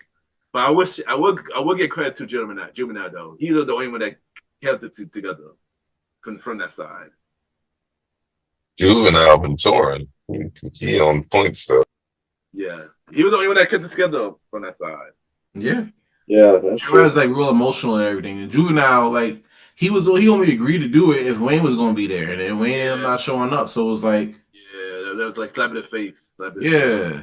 So he talked about that shit on Drink Champs and shit. I was like, damn, bro, that's kind of crazy. When you think about it. That's messed up. Yo.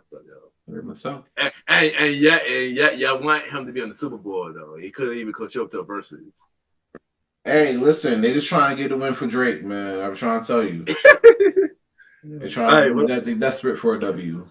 Yeah. But what about you, Molly and Roddy?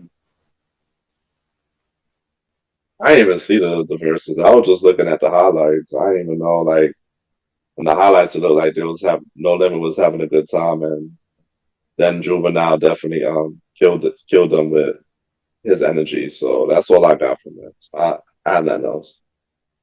I did go and Molly, you got anything to say about this? Kind of in the same boat as Roddy, but like really on all accounts, No Limit came through and really put a hurting on Cash Money, who learned they catalog ain't the same without Lil Wayne. Probably should have paid that man what he was owed. Just straight up. The F them. And listen, man, you can't get on the verses and then cut the verses short when you ran out of hits. Word. All right. You should have went into your big timers bag, maybe made a call to push a T. We gotta get a little what happened to that boy out there, you know, do whatever we gotta do. Yo, I heard they beefing with Pusha T and them, apparently. I didn't know that. I heard they beefing with two Clips. Yeah. I heard they beefing with Clips. Yeah. It came in there like the French trying to take America. We're fighting wars on two fronts. All you got was jewelry, man. Listen, he got hits. He got a bunch of y'all hits, but not all of them, man. Did they play Did they play Soul Motion? They did, yeah, they did. Oh, well, yeah, that's all they got, man. Better play Slow Motion. Yeah, Rodeo. Juvenile. Oh, let's back that ass up. Yeah, they did. And the verse was very short too, very short at that. Because they both, as a collective, they had a time. Yeah. Yeah, it was a moment. Yeah, it wasn't a whole show. It was like a moment. Yeah, right. Pretty much. But once we get into the C Murder bag, we kind of you off. got out of jail and shit. They were like, all right, now y'all reaching. We done pull Silk the Shock out. Yeah, he was still offbeat then, like now, like he was back then. I don't know how he did it. That's consistency. That's a fact, yo. Let's do it. But yo, you offbeat the same way you were 20 years ago. That's just good job.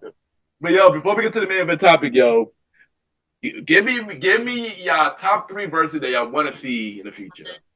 Your top 3 verses y'all want to see in the future. I ain't gonna hold you. I can't even really give you 3. I really just want to see 1. I want to see Jay versus whoever want to lose. Right? Because everybody been talking down on Jay-Z name and shit when it come down to verses or whatever. When he openly said, like, listen, you can't put anybody up there against them. Niggas right now talking about, oh, Future could go against Jay and win. Future. Then they were like, oh, well, yeah, Drake can do it. Drake can go up there and win. Knowing, like, I keep telling, this is what I'm telling y'all. Like, Drake fans really been trying to fish for a win for this nigga. You know what I'm saying? It's annoying now. It's getting crazy now. So, Drake could have won 3 years ago. Maybe. No. Now he could absolutely not win. Kanye murdered him. It wasn't even verses. Yeah, they were just trying to get Larry Hoover Drake? out. Larry. Yeah, He's They were out. trying to get Larry Hoover out. That's what that was. Guess who let him out? That's wild. We'll talk about him in the main event. But he didn't really let him out though. The states, he let him out of the feds. The states was like, nah, bring that ass here, boy. Now you gotta do our time. So he's still in. Like, Hey, listen. Do what he can do. That's wild. He did what he can do. Like, that's it. That's why I work. Like, yo, Molly and Roddy, what y'all got? Who y'all want to see in the future? 3 verses y'all want to see in the future, or maybe just 1. I wouldn't mind Jay-Z jumping up there. This is some of the rumors I've heard on this topic. Wouldn't mind seeing Jay-Z versus Lil Wayne, so we could put that one to the fuck bad. Ain't all these niggas out here saying Jay-Z is not as good as Wayne. Wayne is better than Jay-Z. These people are on the hardest of drugs, and I need them to seek help immediately. Jay-Z's catalog is incredible. And it's unfair. Like if it was like the Zoom era versus Wayne to have a stronger chance, but a performance-based versus, unless Wayne get right, he's still gonna lose. But I want to see it. I'm here for the slaughter. I watch squash matches, baby. Talk about it. There you go. Me, I mean, just for fun, I want to see what the Throne do together, Jay and Kanye.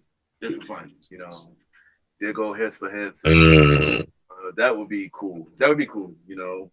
Not really on some murder, nothing like crazy, but just for fun. Just for them to be reunited. Guys, Ye called Jay's kids retarded. Oh, what he did? I didn't ain't no way that's coming back from that. I did not know that. Okay, it was on one of those random rants he was going on. Nah, you remember Ye bipolar? You know, Jay might. You don't have to. Man, you got kids, bro. If a nigga came in and called your nigga that you work with came in and called your kids retarded, like that's bad. That's bad. If I know the nigga medically retarded, kind of, I might forgive him. Like, and that's crazy. Yeah, he definitely is, bro. Like, my boy is medicated. Can't take everything seriously. That's crazy. You're just willing to let that ride. Like, it's just no. A retarded nigga called my kids retarded. I'm gonna get mad about that. Like, I know you. On your shit, I can't care about it. Once you come back to your medicine, you gonna say sorry. I'm too used to the hood. It's too much happens here. But I got two more verses. Of course, I want to see Boyz II Men versus Jodeci. And I still want to see the verses just because I want to see Will Smith versus LL Cool J. I still want to see that. Just for the fuck of it. Will Smith versus who? LL Cool J. I've been saying that for years, son. I've been saying that for years. I suppose. All right. That would be fun. Natural. That'd be fun. That'd be fun. That would be real fun. I would want to see Will Smith versus Kid and Play though. I ain't gonna hold you. That too. Old school hip hop. Like if we want to do like fun hip hop, yeah, they get them together. Then, Will Smith and the Fresh Prince versus the Fresh Prince and Jazzy Jazz versus Kid and Play. That'd be cool, right? Yeah, that'd be cool too. Actually, I want to see Kid and Play versus Salt and Pepper. What? My bad. Let Roddy go. Roddy go. What do y'all think of Drew Hill and Blackstreet? Oh, Blackstreet winning for sure. For sure. You think so? They're clearing. Got more hits. Blackstreet's clearing. Oh god, we had a conversation before. Actually, Blackstreet's clearing Drew Hill. Oh god, it goes the same way it happened before. I'm not talking about the topic again. Clearing? I'm not talking about the topic again. The last time, you ain't not gonna go for 5 steps. The last time, that's it. They got 5 steps. Sleeping in my bed remix, and then that's it. What? You're bugging that. These are the times. Okay, Beauty is her name. Okay, Beauty is her name. I love you. My boy Cisco can run it. I love you. I should be. All right, what the other 3 members of Drew Hill is doing? Because you said Drew Hill. There's like 15 members of Drew Hill or some weird shit like that. And all we know is Song. That's it. 15 niggas on Drew Hill. All we know is Song. We got Unleash the Dragon. Oh god, you're right. Look what you started, son. Look what you started, Roddy. Come on, man. Blackstreet got once we get so deep in the bag, we pull out Incomplete. So no diggity ain't smoking a pack on Beauty. That's not the question I asked. No, But- answer the question. No nigga needs smoking a pack on Beauty. That wouldn't even be the fair song to thing. You put No Diggity versus the remix of Sleeping in My Bed. And that's still clearing. What we talking about? Then we move on. No Diggity was like a whole anthem in '96. What we talking about? Dr. Dre's on the track. What we got next? What we got after before I let you go? Don't leave. Yeah. Before I let you go. Don't leave. What we got after that? A Teddy Riley banger? Any Teddy Riley banger? We don't even know the name. I don't got it in front of me, bro. I don't got it in front of me. Come on, you gonna dance and forget the name again. But to be honest, that's it though. I mean, I'm right with Drew here. I said it before the first time we had this weird conversation, and Dan got mad. I'm saying it again. I am right with Drew here though. I will be right with Drew here though. That's smoking crack rock, bro. Oh god, here you go. Here you go. This is deja vu. This is deja vu. I said work. We on work right now. Take me there. So Take Me There ain't clearing none of Joe Hill's. Okay. Take me fucking there. All right, y'all got it. Next top, main event topic. Y'all sound crazy. Take Me There ain't clearing none of Drew Hill's shit. Wow. They gotta bring Maya and Mace. They can leave that last dude, but they gotta bring Maya and Mace. What are you talking about? Never Gonna Let You Go? Like, no, that's a bigger though. I go, that's a bigger. No. Come on now, like we're not. Like, I'm not gonna let y'all do this. I did this to Anthony Hamilton last season. I did this to Anthony Hamilton last season for fucking Music Soul Child. Like, I'm not letting y'all do this to Blackstreet. Drew Hill don't even got all their members together. Like. Well, Woody the only one that's not there. Everybody else is there now. Like 8 of them now. So. they got more than enough members, yo. They got put like Drew Hill against like high five. They can actually just shift in and out. So Drew Hill introduced versus Aces and Ace. Put Drew Hill up against LSG and then see what's up. Like. Oh, it's Aces and Eights. They are Aces and Eights though. They're like the Don Collins family. Yo, the Don Collins. 15 fucking minutes for no reason. Eight of them do work. So only one listen to Woody. So Woody say, I ain't coming back. What do you say? Yeah, that's Andrade right there. See the Don Collins family. You can't even put that nigga on TV if you want him to. They can't even show up to the verses. He's not legally binding. He's not contractually obligated to show up to the verses. Just like the damn Don Collins family. It's fine. Just like the damn Don Collins family. Even without that nigga, it's still gonna be too many niggas. It is way too many niggas up there. That's the problem. At least with Blackstreet, you know, all it's the same. Around the same niggas. That's not true, because I heard members was left Blackstreet too. And okay, yeah, but there's not like 15 of them. And Teddy Reddy at one point wasn't Blackstreet at one point too, I believe. He wasn't. All right, but you ain't counting that either. Y'all not counting. He was a member. He was a member. All right, since y'all know who be in and out of the group, name the new 5 members of Drew Hill without looking it up. I'll wait. I can't think of the last 2 guys. And name them niggas from Blackstreet. I got you right now. Hold on. Nah, without looking up. I don't know Blackstreet at all. They go, oh, yeah. I'm done. I gotta look up Blackstreet. I don't know their members at all. Let's Teddy Riley was in the group at one point. Nah, but no funny shit. Teddy Riley's not in Blackstreet no more though, which is kind of crazy. I mean, I know he was at one point. He was at one point. He's not in there now. Like the current members is not nowhere near the same members. Yeah, they did the same thing too. So now we got both groups of shifting saying. Yeah, but here's the thing: Blackstreet in total had like 8 members, bro. Drew Hill got like 15. They got 2 Blackstreets. They got a Blackstreet and a side street. Like, listen, the rules is both of them can only bring 5 and 3 substitutes. Everybody else got to be in the crowd. Let's get to this main topic. Everybody else. Yeah, look at the. Let's hit the main event. Let's transition to the main event, bro. Yeah. Hold on. Before you, Blackstreet had 8 members altogether. And one of them died. Oh, RP. Yeah. Rest in peace. Yeah. And they had Dave Hollister, one woman man. Yeah. I forgot he was in Blackstreet. Yeah. And he left. He left. He did. He left. Yeah, he did. That's crazy. Yeah, Black Chauncey was in there the longest. Okay, I guess it's made the topic. All right, Mally, it's your time, bro. The main event, and the main event is we got to break it up into several parts, but we're going into the politics of the world. We're going into the politics of the USA, and we're going into the politics of New York City. We're going to start right there because New York City has a new mayor. Here's your winner in the new mayor of New York City, Mr. Almost messed up his name. Almost called him Zoran Mandani. Why Mamdani? Almost called him Jinder Mahal, bro. Oh shit! Are you trying to call him Muhammad Hassan? That's crazy. Yeah. Oh, that's you jumped out the way. All right.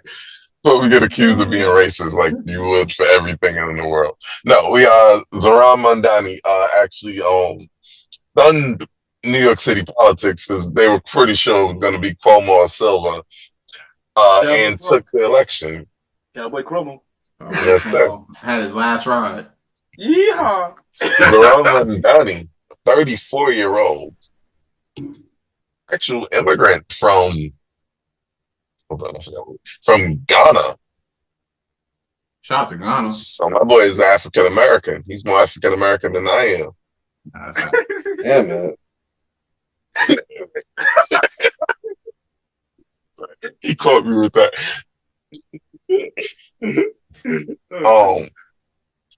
Been an American citizen since about 16. Went to Columbia University. I got to this point in time and said, "Hey, let's make this socialism thing a real thing, a tangible thought." First of all, before I go do any further about that, let's do the round table. How do we feel about Mayor-elect Zoran Mandani and what do you think for the prospects for his future?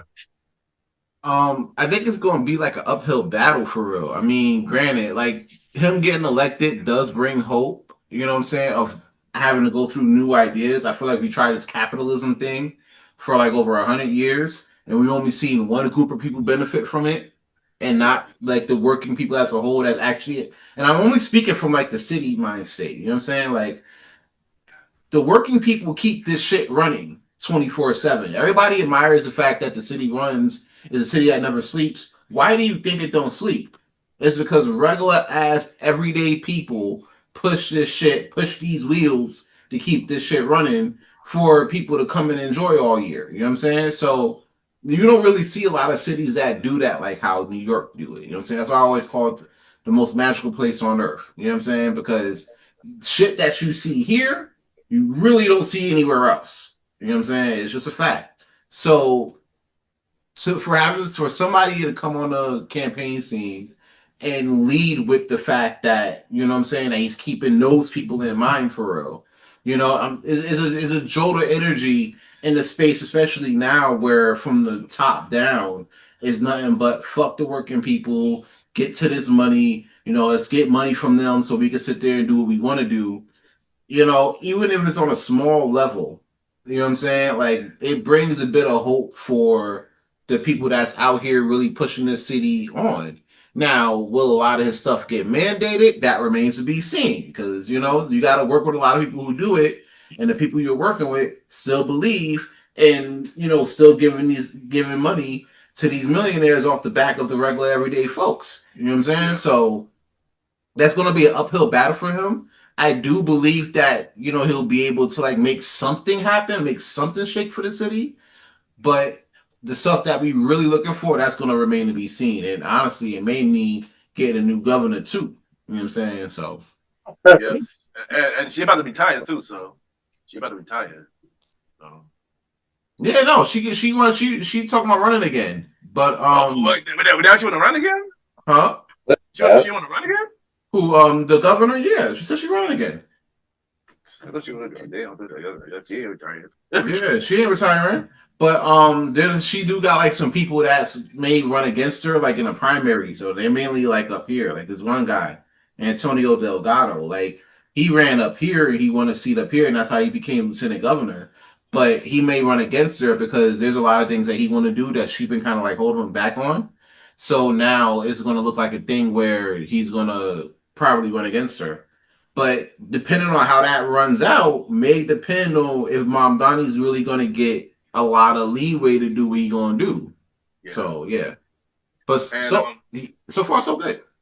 To pick up what Sam said, yeah, I agree. It does give us hope, and we just got to see. This is one of those things that we got to see what happens. I mean, I'm happy that we got somebody our age who actually in the office who see the same thing that we see. So I want to think. I want to see what's going to happen. I agree. Things might not get pushed because he's a millennium. He's a young boy, But yeah, we see what happens. Well, for me, he promised a lot of things he knows we can't deliver. So from the jump, it's gonna look like an uphill battle, like you said. Like it's gonna be hard for him to implement what he really wants, and all people that he's working with gonna take him serious. And is he gonna be able to do what he wants to do ultimately, or is he gonna get all pushback for everything he want to do? Which is what we see all in the past. People going to power and they're not able to do what they do, and it could be a frustration. Yeah. Oh, we'll see how it goes. I mean, knowing that he's young and he's in office, I don't believe that everything he wants to happen is going to happen. He's gonna have a lot of pushback. That's what I believe about this guy being a new mayor. And right now, a lot of people have said they left New York City already. Well, And hold on. You're right. I got something. You know what I'm gonna say to you? Can I say something to people? Yeah. Bye. Yeah, and that's another thing I don't get though, because you're talking about me and they talk about they threaten to leave the city all the time. They did it during COVID, right? They left for a little bit and then they came back and now they're doing it again. Where you gonna go? You gonna go to Louisiana? What are you gonna do? You gonna go to Florida? You know what I'm saying? Like Man, yeah, go ahead. people been migrating to states I never heard of black people being there for the past 5 years. So I need to stop with it. Shout out to Wyoming. They gonna get better. They gonna get better of living at those places they're going to. It don't even matter for real, because if you leave, trust and believe, there's going to be more people coming into the city. Exactly. You know what I'm saying? It's whether you leave or go. New York is still New York. We got past 9/11. Yep. We got past the 80s. Yep. We New York Bill, baby. We got past COVID, right? We got past the riots. Yep. Like, no matter what happens in this city for real, we got past a blackout. No matter what happens in this city for real, at the end of the day, New York is still going to New York. Yep. You know what I'm saying? That's just what it is. So the billionaires want to leave. All right, cool. That's going to open up the gate for new money to come in. You know what I'm saying? So yeah, if you want to get that old money, take that shit to Florida, bro. You know what I'm saying? Where they be fucking each other's cousins. Wow, that's big for Florida. What? That's more of an Alabama thing. Like poor Alabama, Florida, right there. I mean, you talking about panhandle love? I got you. Yeah, that panhandle love. Hey, yo. Oh man. Yeah. That's how we are definitely not going to be on Store Season 6. So let's run it up. I did want to stop. So generally a positive view of Zohran Mamdani. My view is still very neutral because I'm kind of honestly on Roddy's side. You're promising a lot of stuff that you can't deliver. And my question is why? He knows he can't deliver it because the things he wants to deliver is against our whole system. In order to deliver it, the system would have to be on board. In order to deliver it, I think the American people would truly have to, not the American people, the people in New York City would truly have to understand what that means. Because you'd have to get the money from somewhere. Yeah. That's true. Right, let's talk about that. A part of this fall out of the sky. Right. Last time I checked. part of his plans was to charge more on registrations and cars, basically taxi for having cars, basically. Um,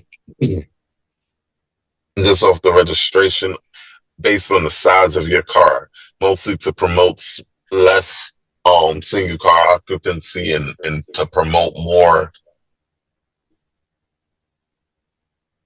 clean travel like bikes or group travel like buses. But at the same time, he wants the buses to be free. Oh yeah, I heard about that. Basically, it's just going to require more of your money to pay for these things.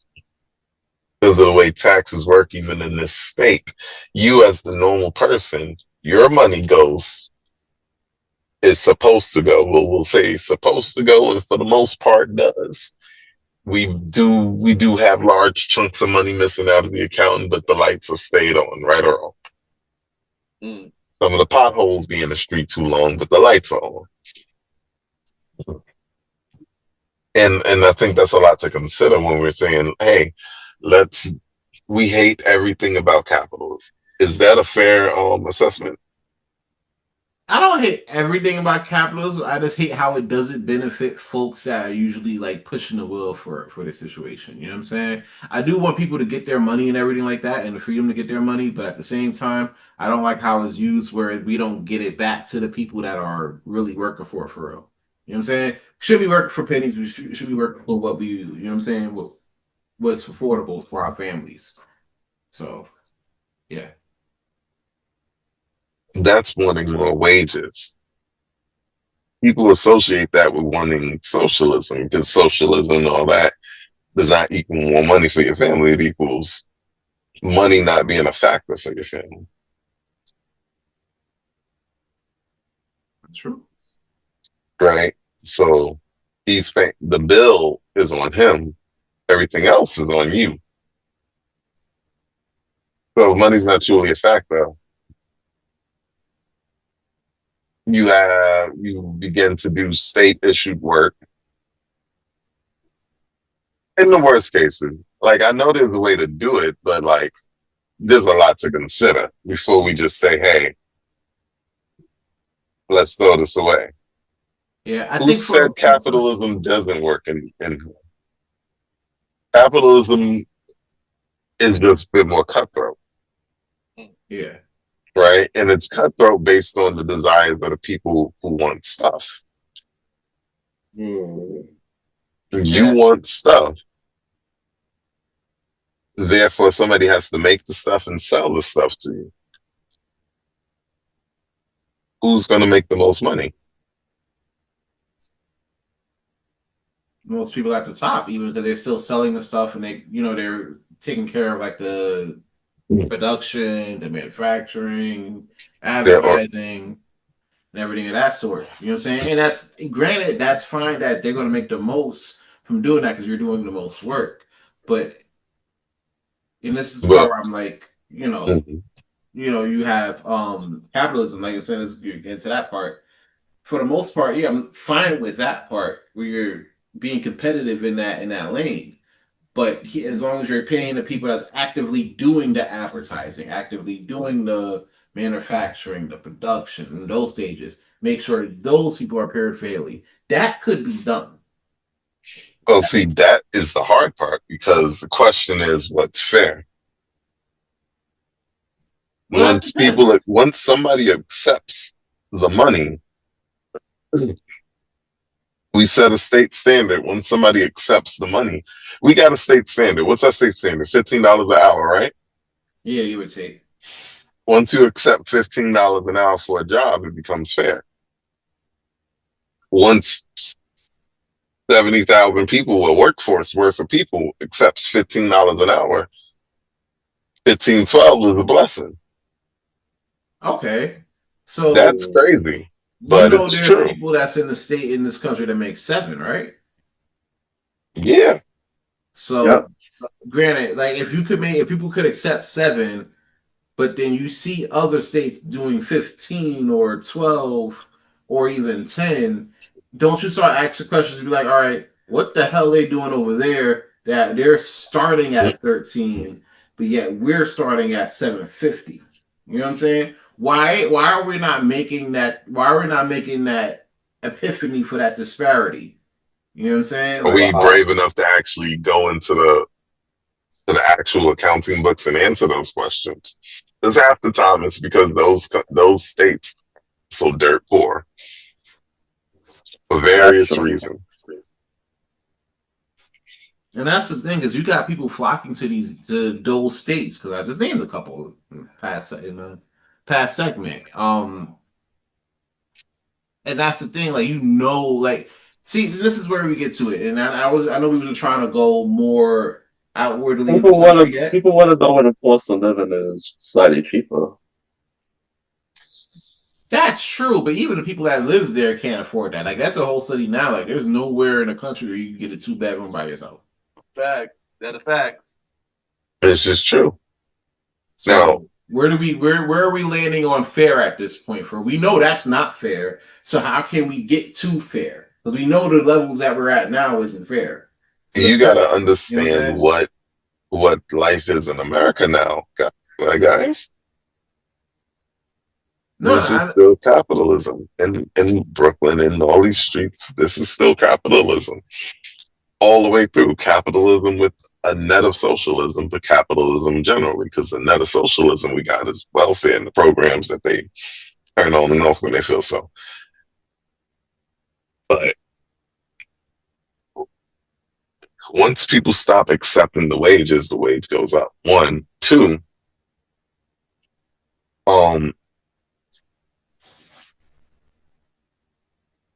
Okay. In those same states that there are people making $7.38 an hour, are there not people also making $40 an hour? Well, that depends on averages. You got to go with your highest range of. You're not going averages. I'm just one to one. You kind of got to go on averages, bro, because you got to think about it. Like, if your minimum wage in that state is like, all right, it was like $7.25, right? And then you find out like who's like making like the highest in terms of hourly wage in that same state, and it could be like 40, but yeah, you'll have like anywhere between $7.25 and like maybe $40-$50 an hour. But that goes with different, occupations as well. You're not going to make $7.25 doing marketing. You know what I'm saying? Like, you're not really going to make $7.25 doing that. But typically, for the most part, depending on what field you're in, you're more than likely not making a fair wage. More likely than not. Because if so, we could afford more. Nowadays, we can't afford shit for various reasons. But that's if we're talking about base level, that's where you start within the state. We could do that here in New York. We got like a top 3 economy in the state. We see from the state right now, we can pretty much fund ourselves to the tune of like small countries for the most part. So, I mean, other states. I want you to understand. Okay, let me also remember this. Okay, you want your job to pay you more, right? Mm-hmm. You want a fair living wage. I think everybody should have a fair living wage. I think we should have started at fair living wage, but we didn't. We started at lowest wage acceptable.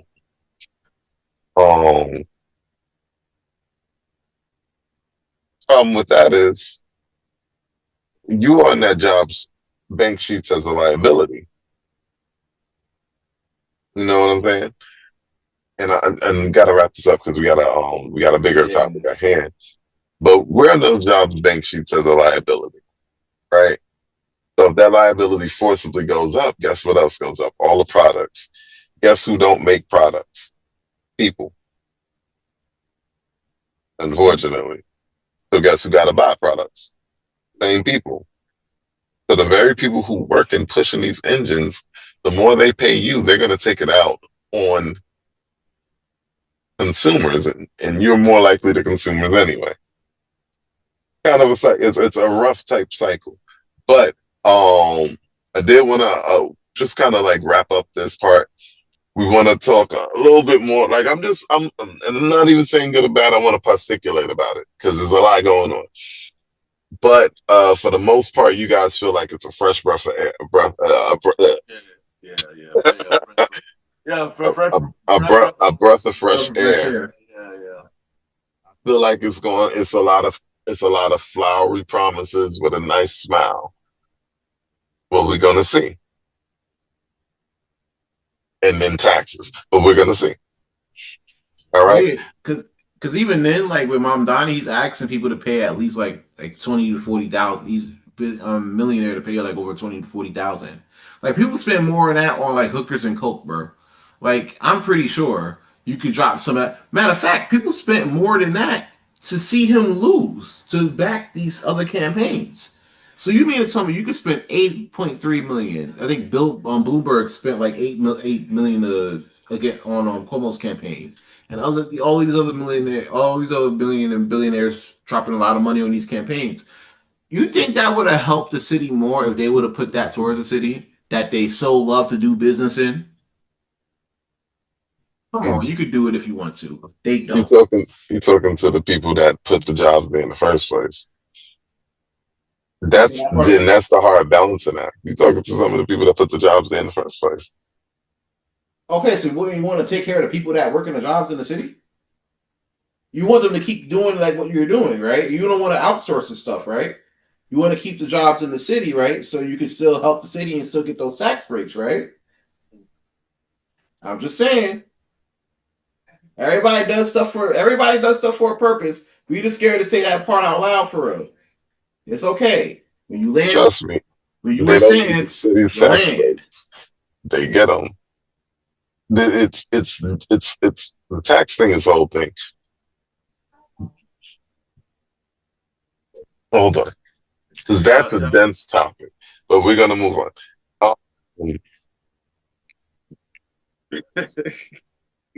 I'm just saying, when you land with Sands, you land. I would say shout I'm out crying. I'm gonna say shout out to Sands and shout out to Ashante Sands, yo. Yo, fuck you, son. Next topic.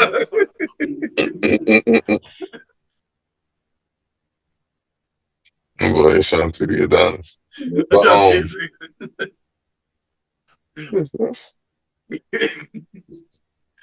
all right, so basically our next topic is a big one. So the government was shut down for 37 days. In the 40-year history of government shutdowns, this was the longest government shutdown in the history of the whole time. Ridiculous, you know. And both times with this ridiculous person in office. Both times with Trump. This government shutdown was actually extended by the Democrats, looking to get him to keep the healthcare extensions in place because they know he's going to try to dismantle the ACA. So they were looking to get him to keep it in place just for a bit longer to keep more people from just having rates hiked up so that they, get dropped off of it. Based on all reports, they eventually succeeded that just to get the government back online. Basically, our government shut down this 37 days that took food out of people's mouths, that you weren't getting paid for jobs. That had people working for no money. No money at all, yeah. Was done basically as a power play, a month and change long tug of war, week-long tug of war. And a lot of people were looking in the food banks and having lines. There was just panic all around. How do you feel the American people are gonna recover from that going forward? Let's start with you, Roddy. I see the background. That's yeah. Right now, as of today, I was watching the news and they're basically doing a protest in front of the White House. The good news is that the people that did stay on and work during the government shutdown is getting a bonus. But it was a hard disruption with the airports and air traffic controllers and all of that at TSA. So, it's still a little sting there. People, like you said, people left hungry. It was a lot that went on during this government shutdown, and we hope that, they said that things are funded till like January. Hopefully in January they don't have another one. But we don't know if it'll go longer. So it's just like, a repeat cycle that could happen again and again. What I gotta say about that. That's very true. Especially if you see they trying to squeeze people off food stamps. Think that was a big thing he wanted to do. As long as you can keep it on, you can squeeze people off the food stamps, get less people relying on the government for money, then less people have to ask questions about what happened to the money. That's kind of messed up. What y'all feel?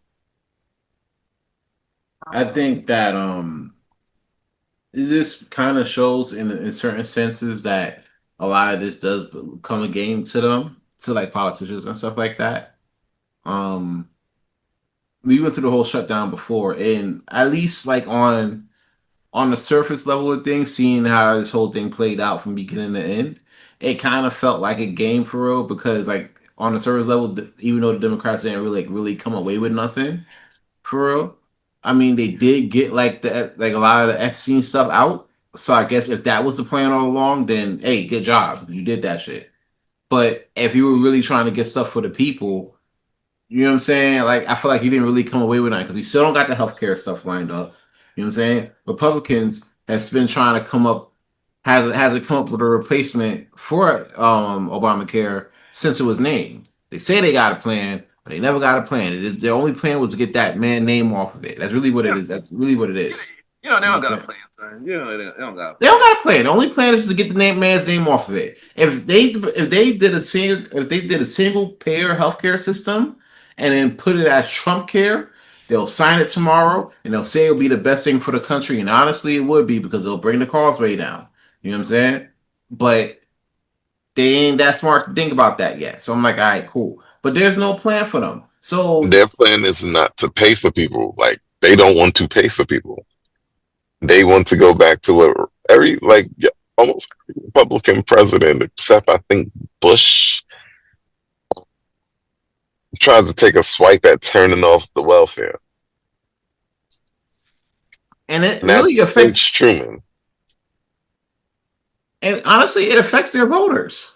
Their voter, like Republican voters, are the most like they'll try to frame it on black people all they want, but the facts are the facts. Republican voters are the most beneficial for welfare, for DEI, for all of these programs. You know what I'm saying? But everybody's too scared to say that fact. So what they do, they blame it on us, like they always do. You know what I'm saying? Like that's what it is. So when you talk about, oh, we're going to try to take welfare, who's you're really hurting your own voters because most of your voters are on those programs that you're trying to take away that you claim is for us. And while it benefited us to an extent, it didn't do it as an extent as it was for the whites. So yeah, they'll be cutting their nose off to spite their face every single time they try to take away or pull the plug on like welfare. So Sounds like what we saw in 2017. A lot of Trump voters actually turned, after it was kind of too late once once Trump started turning off Obamacare on them. mm-hmm. And it's weird because the country is in a very weird spot. Let me put y'all on to something. They're actually about to monetize debt or have monetized our debt in the form of like token coins. Mm-hmm. What? So they're turning our debt to coins, selling it off to clear the debt. There's treasury coins. Trump and his family and all of them, they're getting their hands on those things, putting this out there so that we could actually start looking at things, putting our hands on there, because those things are gonna go up. But those things are also a true basis in the American, like, this is how this country is gonna work. Like, we in a weird space in America because we're looking at a global economical change. We're looking at some stuff that we don't see every day, right? The penny, we talked about it earlier. The penny going away in America is a big deal because the penny's gone in a lot of other places. We'll find a Jamaican penny. Hmm. You know what I'm saying? Yeah. I didn't know. Yo, So, like, the penny's gone in a lot of places. How do y'all, before I talk a little bit more about that, how do y'all feel the economy is going to get affected by cryptocurrency becoming more interwoven? It's definitely gonna that's I feel like at one point it's probably not gonna be in our lifetime, but I feel like crypto is definitely gonna replace the dollar. yeah. You don't think it'll be in our lifetime? It'll probably be like we're in our 30s now. It'll probably be like in another like 20 to 30 years at the earliest, because right now crypto's unregulated. Like, you know what I'm Yo, saying? Like, yo, we'll still be here. We'll still be here. we'll still be here, but we'll be like the old niggas on the block for real. You know what I'm saying? Like the really old niggas on the, not the really old niggas on the block, but you know what I'm saying? Like we'll be close. There'll be less sunsets in front of us than behind us. You know what I'm saying? For That's that true. most part. But by that point, you think about it, right? Like I think it's definitely going to be a replacement for the dollar. Because the dollar's already like going, like when you compare it, you hold it up to like other currencies, it's lowering. The value has been lowered for years now. So Well, yeah, they could probably end up trying to move that. They don't want to go to gold, right? They want to keep gold as its own separate thing. And I think that's definitely going to be the backup plan in case crypto isn't the bubble that they think it is. You know what I'm saying? So crypto's been around for 15 years. It's already proven it isn't a bubble. Here's the thing. That thing we're talking about, maybe 20 years ago would have took 20 years. Give it 6. I'm as a friend, I would say get involved with some of this stuff because the more money gets into it, the quicker it's gonna go. And you know, and you hear all these people putting a lot of money behind these things. that's Once I started hearing they're putting US debt behind cryptocurrency, you gotta get in before you get out. Like it's a weird time. That's why I'm kind of putting that out there. It's a weird time. And it's a time where like, okay, how do you as a country weather the impending change? We've parts of the country already accept Bitcoin as payment. Other parts accept Ethereum. We've gotten rise to so many coins that we call them meme coins now. yeah. So how far are we really if the dollar is dying, but the US is still the most powerful country in the world? You got to move that money somewhere, honestly. You know, you're gonna, and I think a lot of people that's investing like in the dollar is gonna be a tough outlook for that. You know what I'm saying? Like even now, like you're comparing this against like they even comparing it now to like the price of like gold and oil for the most part, and they're trying to find Oh, different avenues elsewhere. So like that's a big thing as well.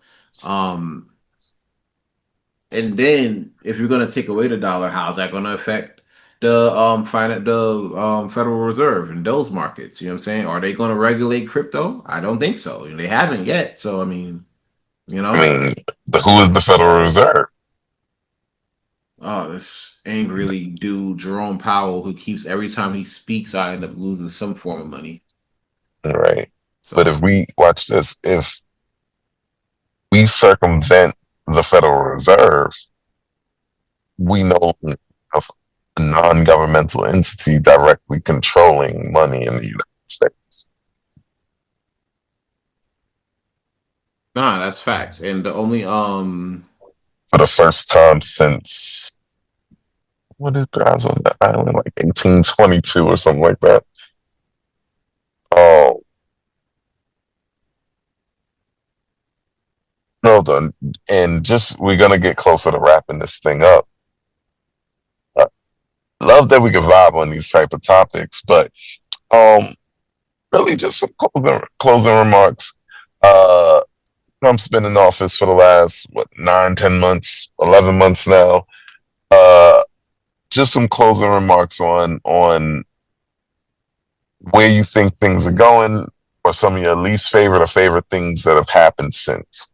Yo, and then can I go first? I think I've been quiet in the topic for the longest. Let me go first. Yeah, I'm waiting for Ken to jump in. What's up? Yo, so I've been saying this, and we've been talking about this, Mr. Not My President guy for like he became president again, and I'm gonna keep it 100. I'm gonna say it again. It's gonna get worse before it get better. And from the way things going, I don't know if y'all see it, but I kind of see it. It looks like a deja vu from the first term. Government shutdown happened before. Then got bad economy. I'm a little nervous as we get another pandemic. So yeah. I hope not. Pandemics usually go on a 100-year cycle. Please, we don't need another one of those. And another one within 4 years, that'd be crazy. Because clearly it's him. So right. So yeah, I just hoping that it gets better. Yeah, I hope it get better. But the way things going with this weirdo, I don't think so. Yeah. And fuck Mr. Not My President. There you go. Okay. Roddy, talk to me. I don't know what else to say. Like, things, things are bad. Everybody want him out. He's definitely doing a bad job in every single way. He's really focused You on got his any specific ways? Oh, you about to hit me with tariffs? tariff. He over here promising $2,000, and nobody knows if that's ever going to come to fruition. There's a lot going on with the presidency, and the whole government shutdown. Of course, we never know what's coming next. Would the $2,000 stimulus checks change your opinion on him being 100% bad? Would he get the 98%? Maybe. But really, Roddy. So he'll give you $2,000 that would make these better. That day, you sold yourself the trunk, like you sold yourself the trunk. And honestly, here's the thing: that's not so surprising. That's not so surprising. You'd be surprised how many of these folks, especially in our community, be selling their soul for that little $2,000. You know what I'm saying? Forget the fact they promised y'all $5,000 in the first 6 months. Yeah, I ain't get that. So hey, now listen. Biden promised us free student loans, and they still right there. Hey, look, man, my shorty got her student loans wiped away. She's straight. I don't know about y'all, but she good. So yeah, there's that. But y'all still down 7 bands waiting on Trump to feed y'all. You know what I'm saying? Y'all need to get up on this trading shit. Y'all need to get up on selling something. You know what I'm saying? Like doing something. Start getting there to we your go. own bag. You need to capitalize on your own abilities and go make some money. Yeah, don't wait for Trump to sit there and give you two bands. Back, yo. Don't take that weirdo money. And I'm not saying, Roddy, you waiting for him to give you 2 bands. I'm just saying, don't wait for him to give you 2 bands. No, we're not. We're living our life. Don't say you're sold to. Don't say you're sold to the Orange Man. Hey, I know some shorties that go to Dubai selling they souls for less. Right, girls are selling their face for $2,000 and a good ass vacation. You just all expense paid and $2,000. You can turn their face into a toilet seat. You just gotta take a halal flavored dookie real quick. You know what I'm saying? Like this is terrible. Oh, dang. Hold the white sauce. You feel me? Like there you go. I'm gonna finish up with this.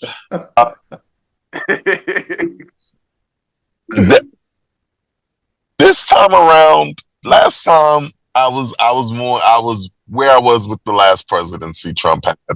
It was like you were right for the big dark. I was never just understood that nothing happened. Nothing was gonna happen that we couldn't surmount. Understood. It made me want to actually take some time and start understanding how these things gonna work a little bit better, which I did. But I understood off the rip that nothing was going to happen that we couldn't surmount or that we weren't used to. Things were not going to change OD. They were going to change in the long term, which they did. Our taxes look very different. However, this particular presidency this particular time, I'm going to start saying this to you. This particular time, especially this particular presidency, a lot is going to change, and I want us to prepare for it. Whether we like it or not, we still in the capitalist society, and the society is evolve to a new level of capitalism, which it does. These are cyclical things. We're in a spot where a currency wants to now take the domineering spot.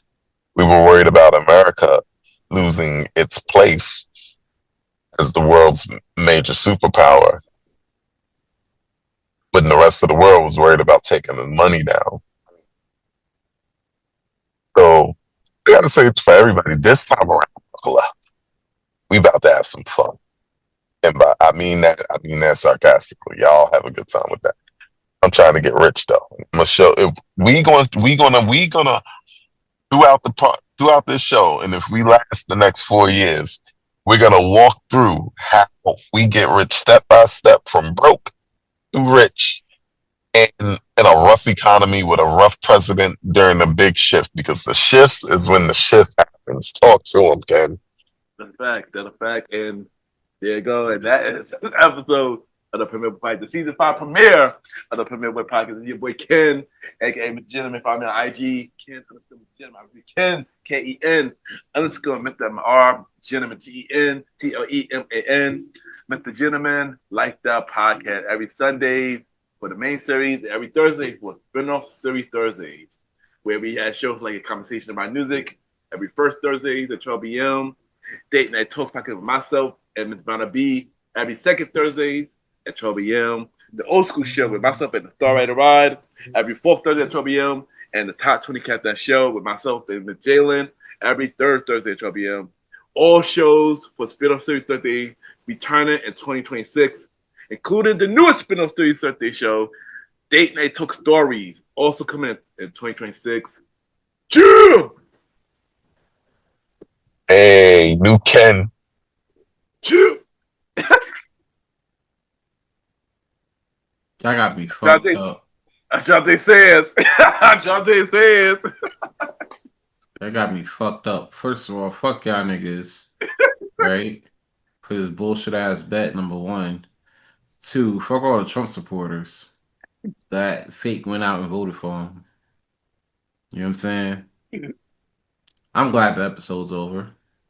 I have thoroughly enjoyed myself and jousted with some fine people on this pod. And I want to thank you, the fans, showing up out here and listening to season 5, the premiere episode of the Premier Boyz Podcast. You can follow me at Aaron Sands Premier. You already know what it is on IG. Aaron Sands Premier, link in the description. King Talk Sands on Twitter X and Good Pods, link in the description. You already know what it is. Yeah. Fuck this wig, yo. Roddy, go. Yo, shout out to y'all. First before Roddy go, yo. Shout out to you, Sands, for wearing that wig, son. You finally did the bet. Shout out to you, son. Hey, fuck shout out to your new alter ego, Asante Sands. If you ever come back, yo, come back. Nah, we're not doing that. We're not doing that. Okay, my bad. Okay, Roddy, go. Yeah, you got me, the Star Roddy Rod.